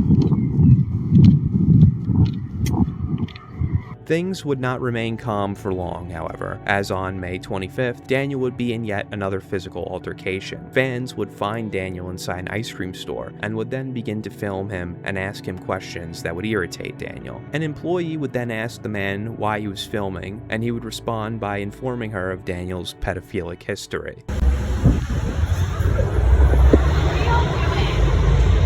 I'm security. No, I'm serious. Why are you taking pictures of this man? Leave him alone. I'm security. He's a pedophile. How do you know that? Do you want me to show you? What? Do you want me to show you? Yeah, show me. Given that children were present inside the establishment, the female employee would ask Daniel to leave immediately. Daniel would respond to this by physically assaulting her. We would then see a male employee step in and push Daniel out of the door. Hey! You want to search? Tell them to bring it. Okay, I'm on the phone with Get the out fucking now. police. You have a warrant for your fucking arrest. Holy shit. All the police are. Alright. You're lying. You're a fucking liar. Just because I'm fucking famous, bitch. After this, Daniel would have a complete meltdown. At the end of the month, on May 31st, Daniel would start a Cameo account under the name Daniel Larson Superstar. Cameo is a site that allows users to purchase a personalized message from their favorite celebrity. Daniel would start his pricing at $20.99, but it would quickly increase due to his greed, going to $24.99, then $59.99, then reaching $85. Daniel's prices would lower for some time, only to skyrocket to $830, then to $1,069. Daniel would then lower the price to a reasonable $10. Daniel would make a total of $5,772.39. This money would help Daniel survive on the streets for the time being. Daniel would later be banned from the service due to scamming fans. Daniel would not follow prompts that he was being paid to read and would rather go off on do his own thing. This would range from laughing, sticking his tongue out, or just staring into the camera, not saying a single word. Daniel would be banned from Cameo on August 16th. Daniel would later attempt to return later in the year on December 15th. However, this account would only last a few hours before being banned once again. With the loss of his Cameo, Daniel would throw out a valuable source of income in a time where every dollar would count towards survival. In June, Daniel would get into some shenanigans. This would include performing in a karaoke bar, attending a Colorado Rockies game, as well as a Flow Rider concert. At the beginning of July, Daniel would claim that Bob had threatened him with a weapon over a court case. The next day, Daniel would post on his community tab about the fight with Bob. He would then begin to post bomb threats against multiple government buildings and would also threaten to use a nuclear weapon. On July 9th, Daniel would adopt a dog from the Longmont Humane Society. For weeks leading up to the adoption, Daniel had mentioned numerous times how much he wanted a dog. Daniel would adopt a German Shepherd mix named Zola, whom Daniel would rename Music. To acquire Zola, Daniel presumably used some of the funds from Cameo to pay the adoption fee, which was likely $100. Upon realizing Daniel had Zola, the Reddit would go into a frenzy, as Daniel, who could barely take care of himself, would not be able to care for Zola as well. In some videos taken by Daniel, it can be seen that Zola is visibly overheated, as Daniel would not provide her with an adequate amount of water, and she would also never have a place to really cool down from the heat of the Colorado summer, as Daniel spent most of his times on the streets. Daniel would also not be able to feed Zola. Daniel would claim that she did not want to eat her dog food, which was provided to him by the shelter, and was the only food Daniel had, as he could not afford any other type of food, leading Zola going hungry for most of her time with Daniel. After seeing the way Daniel was treating Zola, a plan would soon be put in motion. On July 10th, a group known as SEAL Team 6 would conduct a daring rescue operation. The group would begin to track Daniel, and on the 11th, they had found him. One of the team members, Ween Music, spotted Daniel and Zola outside of a restaurant. Ween approached Daniel, stating that they were a veterinarian and wanted to take a look at Zola. Daniel would hand over Zola, and Ween would then take her to the car and drive away. A picture of Zola would soon be posted, confirming the rescue mission was a success and Zola was now safe. Hours later, Daniel would catch on to the plan and realize his dog would never be returned to him. This would cause Daniel to have a massive meltdown. Daniel would begin to frantically ask his fans for help getting Zola back. He would then make his way into a Walmart and begin to vandalize the store. He would then be quickly restrained by the staff until police arrived.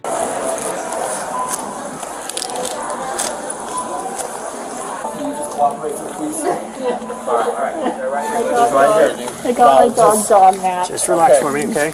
I got my dog now. And then I got a text in the parking lot. Alright, just relax. Just relax. We're gonna get figured out what's going on and then we can go from there. Oh, it's this one? Okay, here I don't want to hurt your arm, so until we get figured out, we're just detaining you, alright? Okay. You just relax.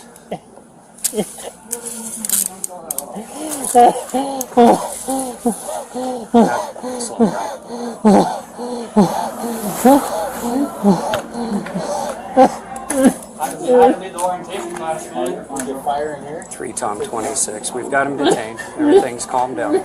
Daniel would be taken to a psychiatric hospital where he would spend a few days before being released on the 19th. The beginning of August would look quite calm for Daniel. He would start the month by getting into some shenanigans, wanting to throw a Hollywood party. Hey everyone, so I am so happy to announce that I will be having a Hollywood sex party tonight.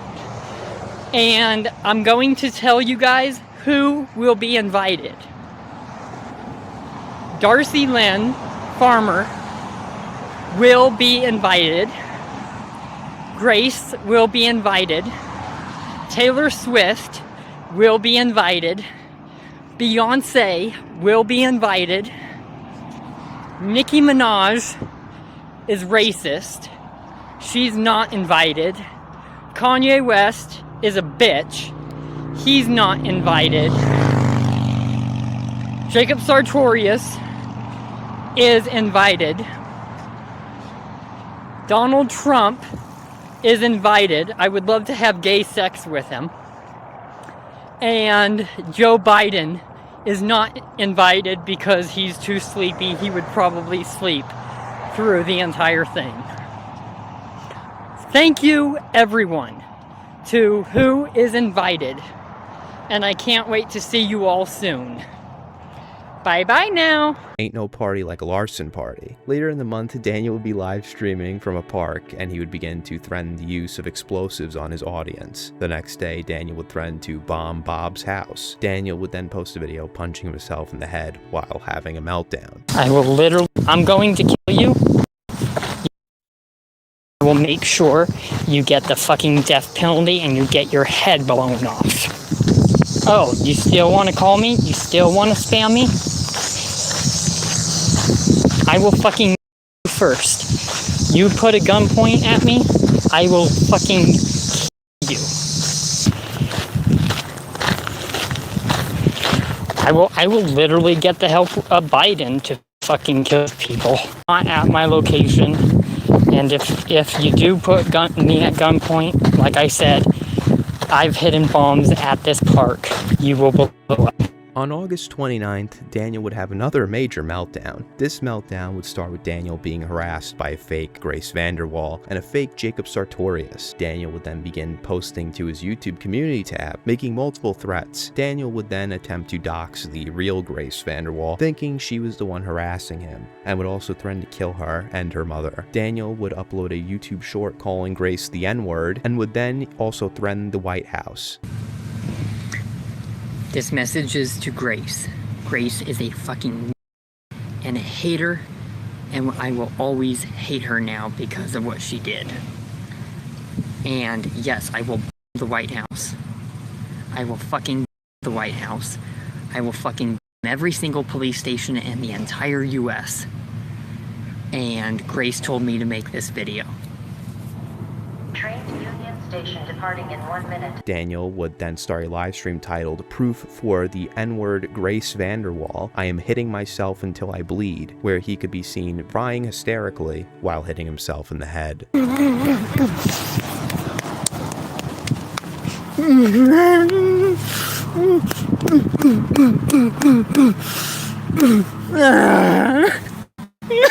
My fucking head.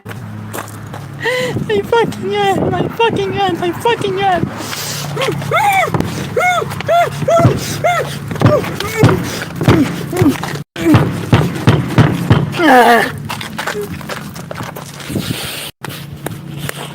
On September 13th, Daniel would begin to attend college at the University of Colorado Boulder. Now, obviously, this is not true and would be yet another elaborate scheme to troll Daniel. Daniel would attend a frat party where he was given a fake student ID. Students at this party would reinforce Daniel's beliefs and would bring him in and around the campus. Daniel's time at the school would be cut short. On September 16th, a troll posing as Deion Sanders, who at the time was the coach for the university football team, the troll would convince Daniel to trespass on the field during a game. Daniel would be stopped by security and in a fit of rage would push a security guard, which would result in his arrest and the end of his college days. Oh yeah, he pushed one of our guys, struck me, and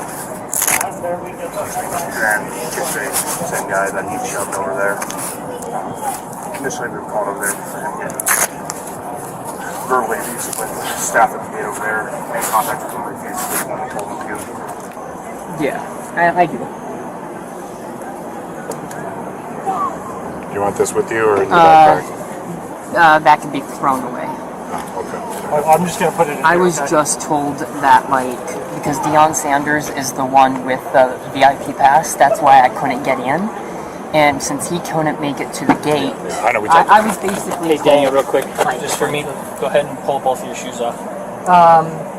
Can somebody just help with that?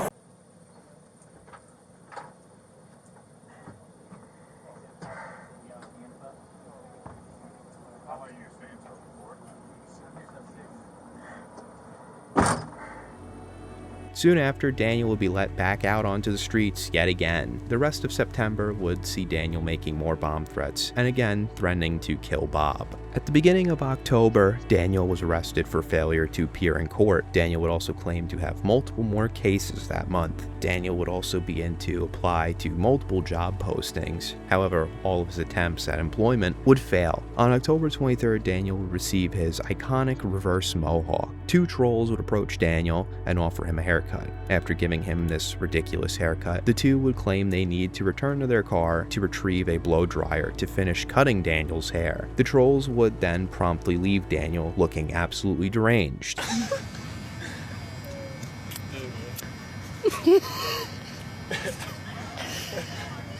Hey, old granny. I finally got my haircut done. Uh-oh.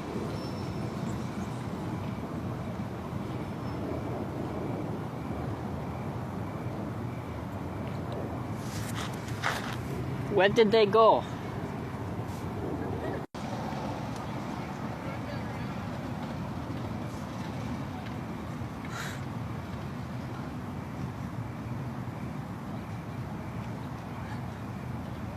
They said they'll come back. Right, so...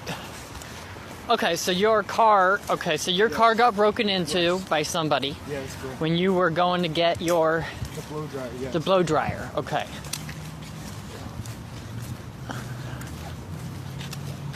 Alrighty. So yeah, I need to see this for myself. We have to get in there. So the window's broken? Yes, the window is broken. Alrighty.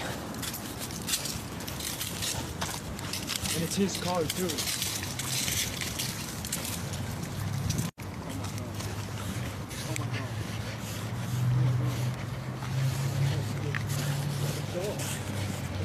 It was right here. Go.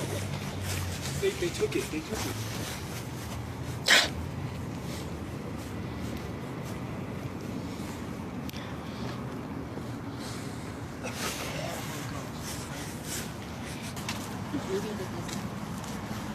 Oh boy, I'm in so big trouble. Fucking hell. I'm in so much trouble. The next day, on the 24th, Daniel would appear in court with the reverse mohawk, once again looking absolutely deranged. Was there anything you'd like me to know about yourself or about this case? Yes, Your Honor. Okay, what would you like me to know? About 30 minutes prior to the incident, I had my dog napped from me, and that is what led to the mental health situation that escalated in the Walmart. In November, Daniel would have another meltdown, this time at a local Panera Bread. This incident would begin after fans had found Daniel's location and began to follow and harass him. You guys need to shut the fuck up!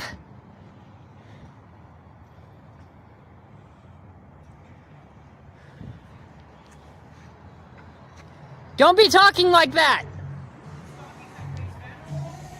No! I work on her fucking management, so shut the fuck up! Go ahead and fucking record me, Bitch!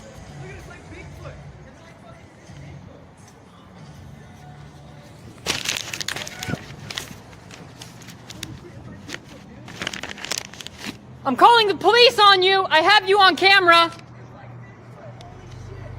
Daniel would threaten the employees and would begin to hurl racial slurs. He would then start hitting himself. No, I'm not! Those people are causing the situation! Stop fucking filming me, bitch! You're cursing and being out of my school. I'm not putting hands on you! I'm not putting hands on you! Try me! Try me! Try me! Try me! Try me, bitch! Try me, bitch! Try me, bitch! Try me, bitch! I will fucking murder you! I will fucking bitch! Look at this crackhead. I can go right fucking ahead! I can go right fucking ahead! Fans are leaking my location, bitch! Fans are leaking my location, bitch! Bitch! Bitch! 10455 Green Street. Fans are leaking my Tell them it's location! an I'm in emergency. fucking You become danger! violent. I've been recording. Violent customer starting. Fans are leaking my location! I'm fucking famous! Not that we know of. She's famous. I'm gonna get trespassed and I'm gonna press charges for you assaulting. I never assaulted you! You threatened me. You I never put hands on you, bitch! I never put hands on you, bitch! That's assault.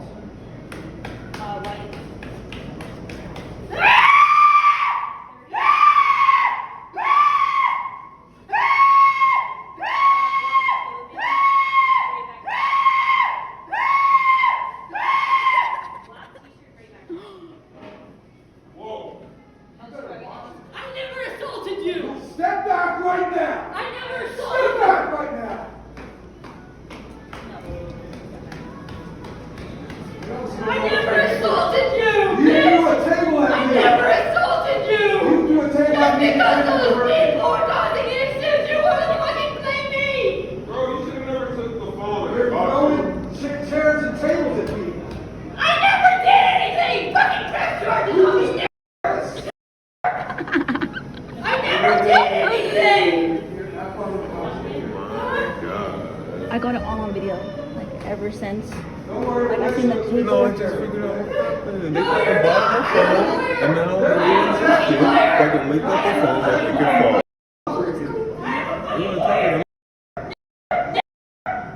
You just want to fucking hate on me! Oh nah.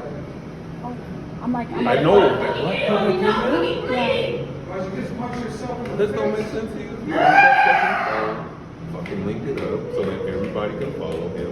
You've been recording the whole time, I want to right? fucking die! I want to fucking die, bitch! Bitch! Bitch ass Daniel would somehow avoid being arrested for this incident. However, he would end up in the hospital later that night. The rest of the month would be relatively quiet.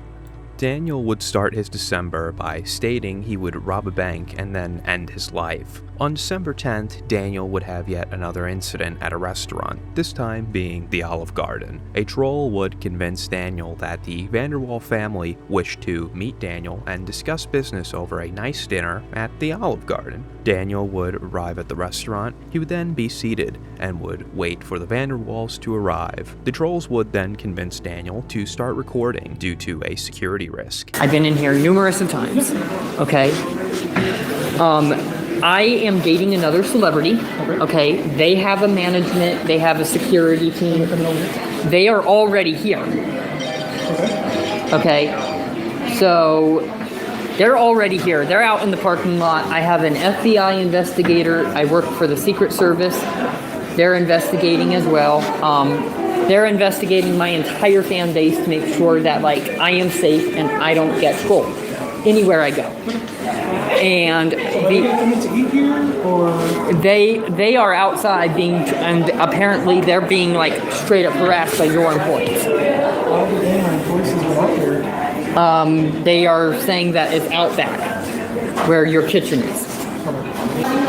We have reason to believe that the documents that the manager was printing off is nude photos of me from a online troll website. The Okay, I just got sent a picture of the police holding Grace to a car outside. I have full proof of Grace being assaulted. Coming in, pictures and everything. Daniel would then start live streaming and would then begin to claim that his security team had alerted him that the workers at the restaurant were printing out nude photos of him and distributing them to paying customers. Daniel would then begin to tell staff that the FBI was in the parking lot ready to raid the establishment. Daniel would then attempt to perform a citizen's arrest to no avail. He would then run to the fire alarm and pull it. And you? Does I point at you? I'm performing a citizen's arrest, so the FBI is outside. I have more than enough photos coming in. Okay. Who are you arresting? I'm arresting every single person here. I'm arresting all employees. Didn't you tell me that you're a celebrity? Yes. Okay, do people take pictures of celebrities, right? Right, but you were back in back. Yes. Printing off documents. I was? You said that and it's on video. That I was printing off documents? Yes. You're okay, so here's the deal. I'm gonna ask you to come over here actually. Over here. We've been very nice. Like that's what I'm gonna tell you. You're not filming me, correct? I am legally required to. No, you can actually just leave now. I don't have to leave. The FBI is here. I have fucking photos. Okay, sir, this is what I'm gonna tell you. You're gonna calm down right now. You're gonna stop filming me, or I'm gonna call the police and they're gonna remove you from here. I know that's what you want. I know that's what you're famous for on TikTok, but we are not doing this. You're gonna curse at me again, or you're going to leave. I never cursed. Okay, sir. What I'm gonna tell you right now is you're gonna stop filming and you're going to leave, or I'm going to call the police right now. Go ahead and call the police. Thank you. I just got sent pictures and photos of Grace being assaulted. I'm not gonna just sit here and call those photos fake. I got sent them from the fucking FBI. I'm gonna ask you again not to curse. There's children in here. I'm gonna ask you again. I have photos. I need you to lower your voice. I just got word from the FBI and Rick Yorn, LBI Entertainment, that you are being sued. I just got notified that Rick Yorn at LBI Entertainment, who is the CEO, has called the head manager and the CEO of all Olive Gardens, and you're fired. They might be on their way. They might be on their way, but don't know yet. Wow. So in other words, the police are also trolling along with you.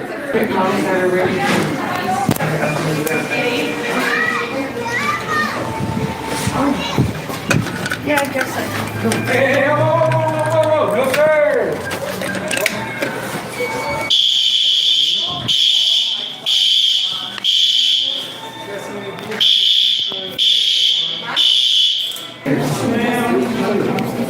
I have proof that you guys were back in the back printing off my nudes off of a website.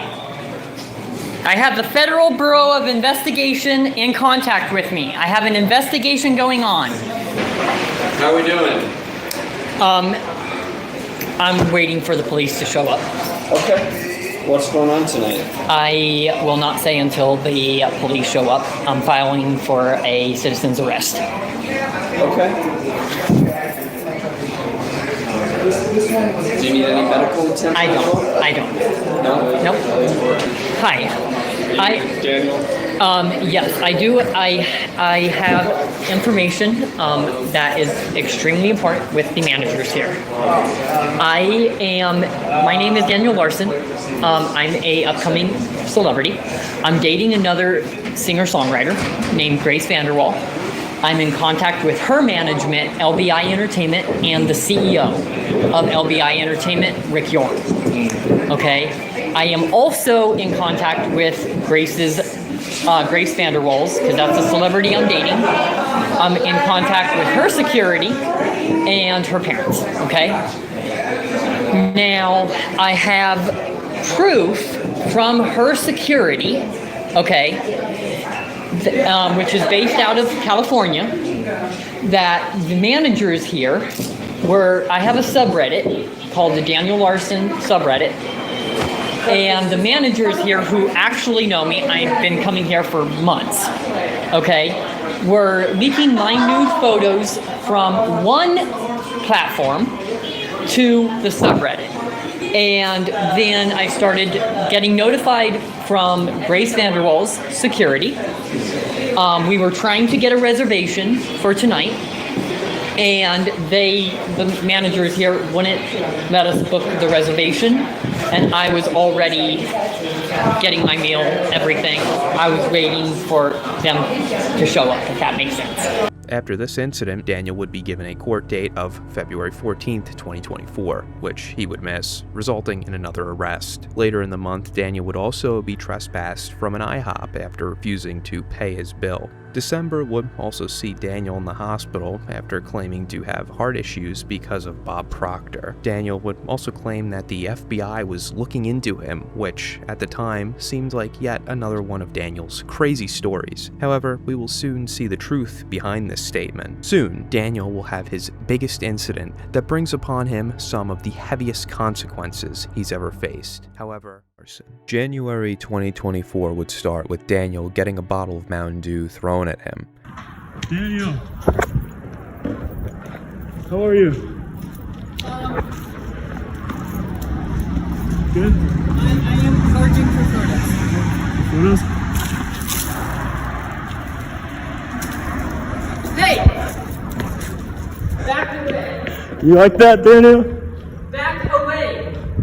Daniel would also rizz up Sky Bree, the famous influencer on that one website. After finding out about Daniel's history, Sky Bree would apologize for attempting to collaborate with him. Daniel would once again go after his mentor, Bob Proctor, even though Bob is probably the only person to have Daniel's back at this point. Daniel would then state that he had violated his probation in multiple counties. Because I got arrested this past weekend, I missed probation in all counties this week. Daniel would also have outstanding warrants in New York and California. On the 22nd of January, Daniel would begin to claim that he would be attending online classes at UCLA. Yesterday in college, I studied how emotions play a role in the entertainment industry when creating movies or making music. This is obviously another elaborate trolling operation. The trolls would have Daniel attend multiple classes that were made up of pure, untrue nonsense. So the first ancient civilization, I'm going to call on Daniel Larson. What is one thing you think of when you think of ancient Egypt?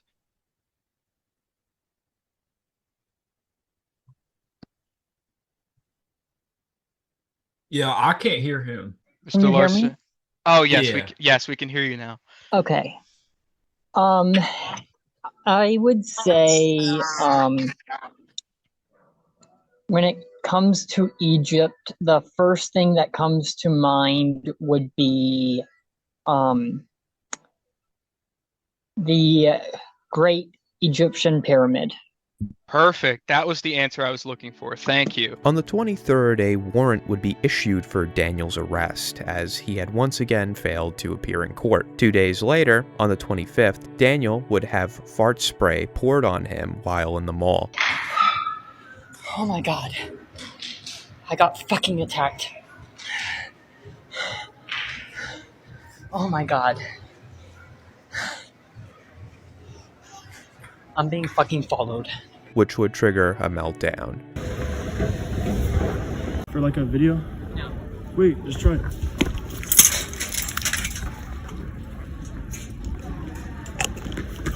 Bitch!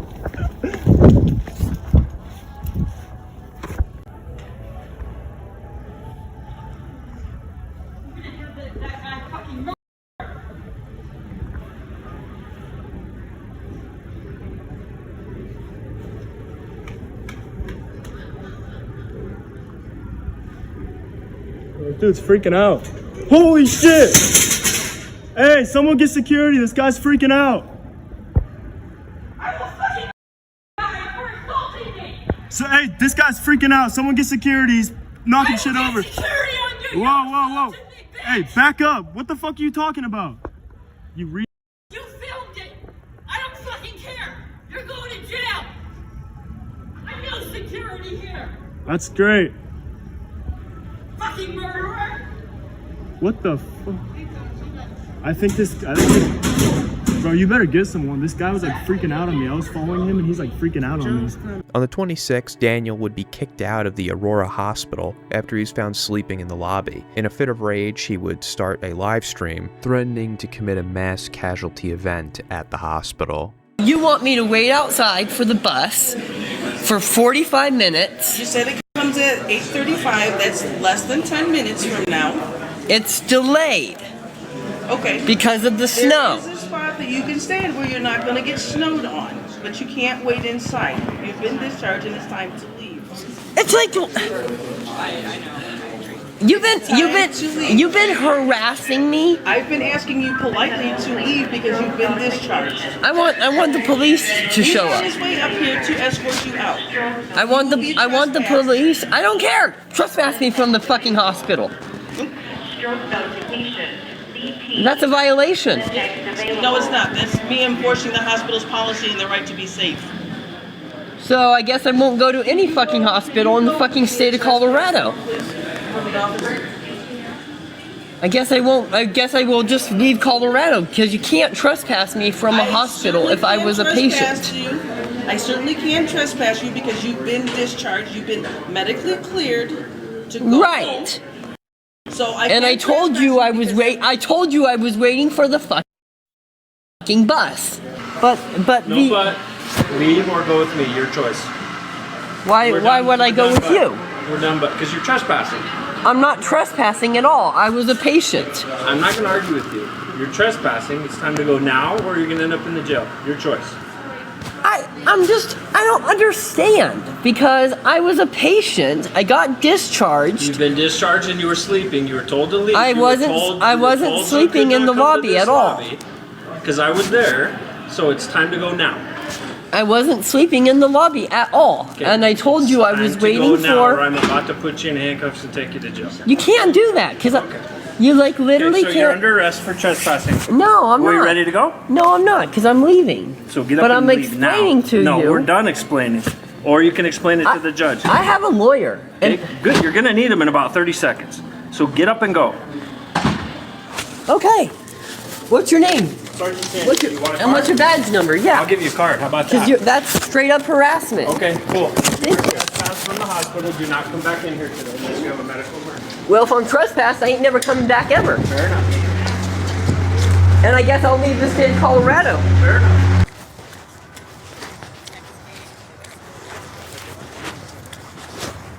Fucking moron.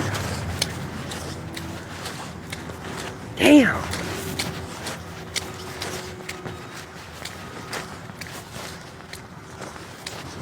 I guess I'll plan a mass in the place. Holy fuck. Treat me that way. I'll treat him with disrespect.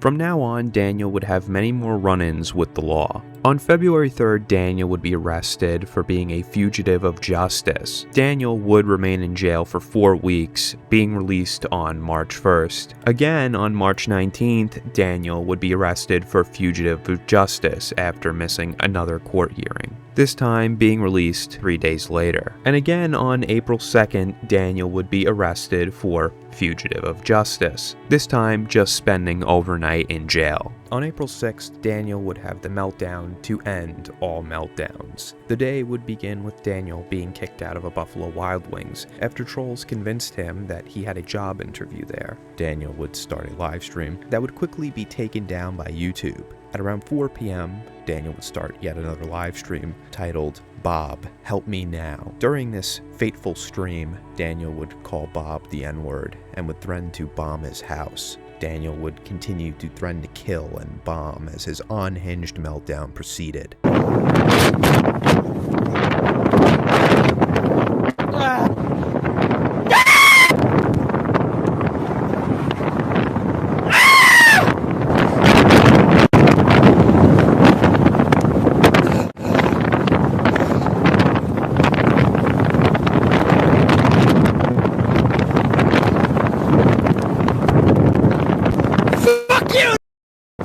Fuck you, Bob! Fuck you! I will blow your house till the day you fucking die! Fuck you! Fuck you! you! You! Kill you! Kill you! Kill you! Call the feds on me, you fucking liar!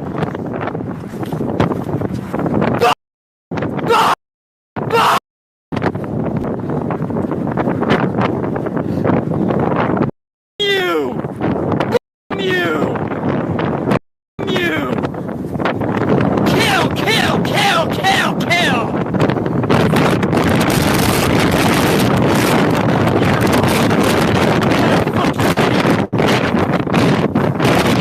Kill! Kill! Kill!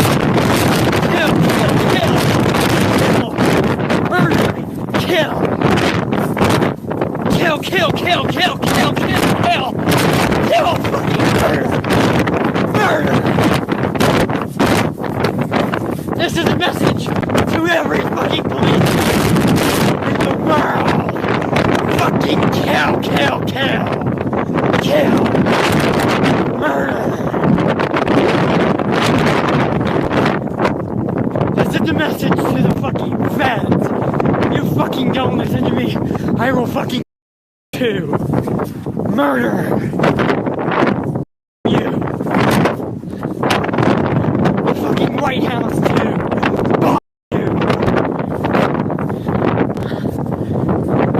Go ahead and ban my channel. Make sure I'm homeless for the rest of my fucking life.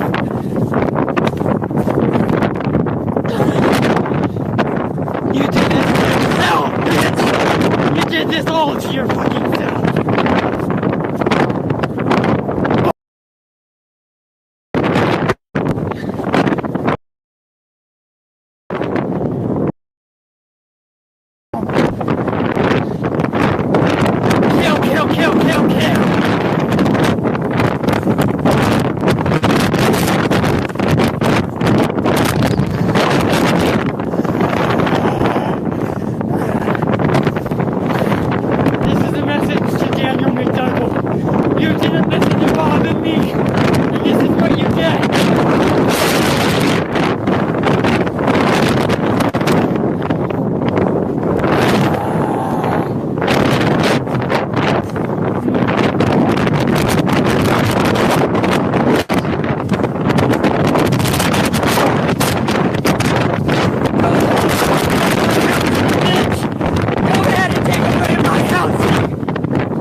Daniel would later be arrested on April 30th and charged with 7 counts of terroristic threats. Altogether, these charges could carry a potential maximum sentence of 65 years in a federal prison if convicted of all counts. Over the course of 2024, we would get small trickles of information about Daniel. On May 3rd, Daniel would be transferred to Inglewood Federal Correctional Institution.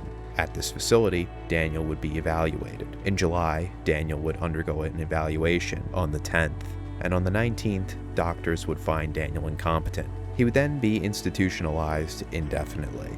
During Daniel's time at Inglewood, we would get to hear from him through means such as phone calls, letters, and emails. In most of these interactions, Daniel still seems highly delusional, not fully understanding the severity of his situation. What label are you signed to? So right now, I was supposed to be signed with Columbia Records, but I'm in here on threats, and I also made threats towards their record label.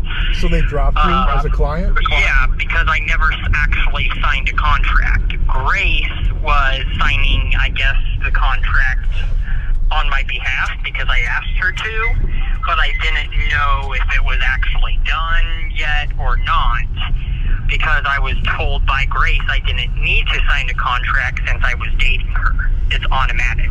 But has Grace been in contact with Chief Keef and Lil Dirt? I don't know. Since I've been arrested, I have not heard any information, and my lawyer, like I said yesterday, has even told me that I'm not in contact with Grace, I'm not dating her. On December 1st, Daniel will be transferred to the United States Medical Center for Federal Prisoners, located in Springfield, Missouri, to once again be evaluated. Throughout his time at this facility, Daniel would undergo many competency, restoration, and mental health evaluation processes. Daniel would spend the entirety of 2025 at MCFP Springfield. During his stay, there would be little to no information coming out from Daniel, except for a few letters. In January of 2026, Daniel would be transferred back to FCI Inglewood. On January 22nd, the time would finally arrive, Daniel's competency hearing. Upon hearing the testimony of doctors who had evaluated Daniel, the court would find him competent to stand trial on March 3rd. At this point, many onlookers in the Larson-verse were convinced this was the end, that Daniel had finally done himself in with his illegal antics. However, in Daniel's darkest hour, there would still be a sliver of hope, almost as if the universe, or perhaps even God himself, would grant Daniel an off-ramp, a way out, a path to freedom. On March 20th, Daniel would reach a plea agreement with the United States government, and on April 9th, the government would drop 6 of the 7 charges against Daniel. Daniel would plead guilty to one charge that was in relation to him threatening a United States Secret Service agent named Daniel McDougal. McDougal had been in contact with Daniel for some time after his threats against the White House, and would play a role in Daniel's arrest. He was originally believed to be a made-up character, a figment of Daniel's imagination, or a construct made up by a troll. However, McDougal was a real agent, and trolls would in fact use his identity to mess with Daniel. Daniel had gone from facing 65 years to just 27 to 33 months in prison, with 23 months credit for time served. As of the time of writing this video, Daniel is still in custody, awaiting sentencing, which is scheduled for July 21st, 2026. The world of Daniel Larson is truly unhinged and is full of outlandish, disgusting, depressing, funny, and horrifying moments. It seems that Daniel has some sort of plot armor that is relative to a character from one's favorite movie. Daniel is constantly followed by chaos, yet it seems like something is protecting him. The story of Daniel is a bit of an emotional roller coaster. Some moments you may feel bad for Daniel, as his life was not an easy one considering his living situation and his disabilities. Daniel's entire adult life has been based upon delusions, whether made up or influenced by outside forces. However, nothing can excuse Daniel's predatory behavior against the most vulnerable, as well as his violent outbursts, stalking, destruction of others' property, and much more. Daniel's story is not done just yet. At this moment, we can only speculate what is in store for the future. Will Daniel finally clean up his act and be put on medication to stabilize his mental health, or will he fall even further and have another absolutely catastrophic meltdown and ruin his chances at freedom for good? Only time will tell. Thank you for watching.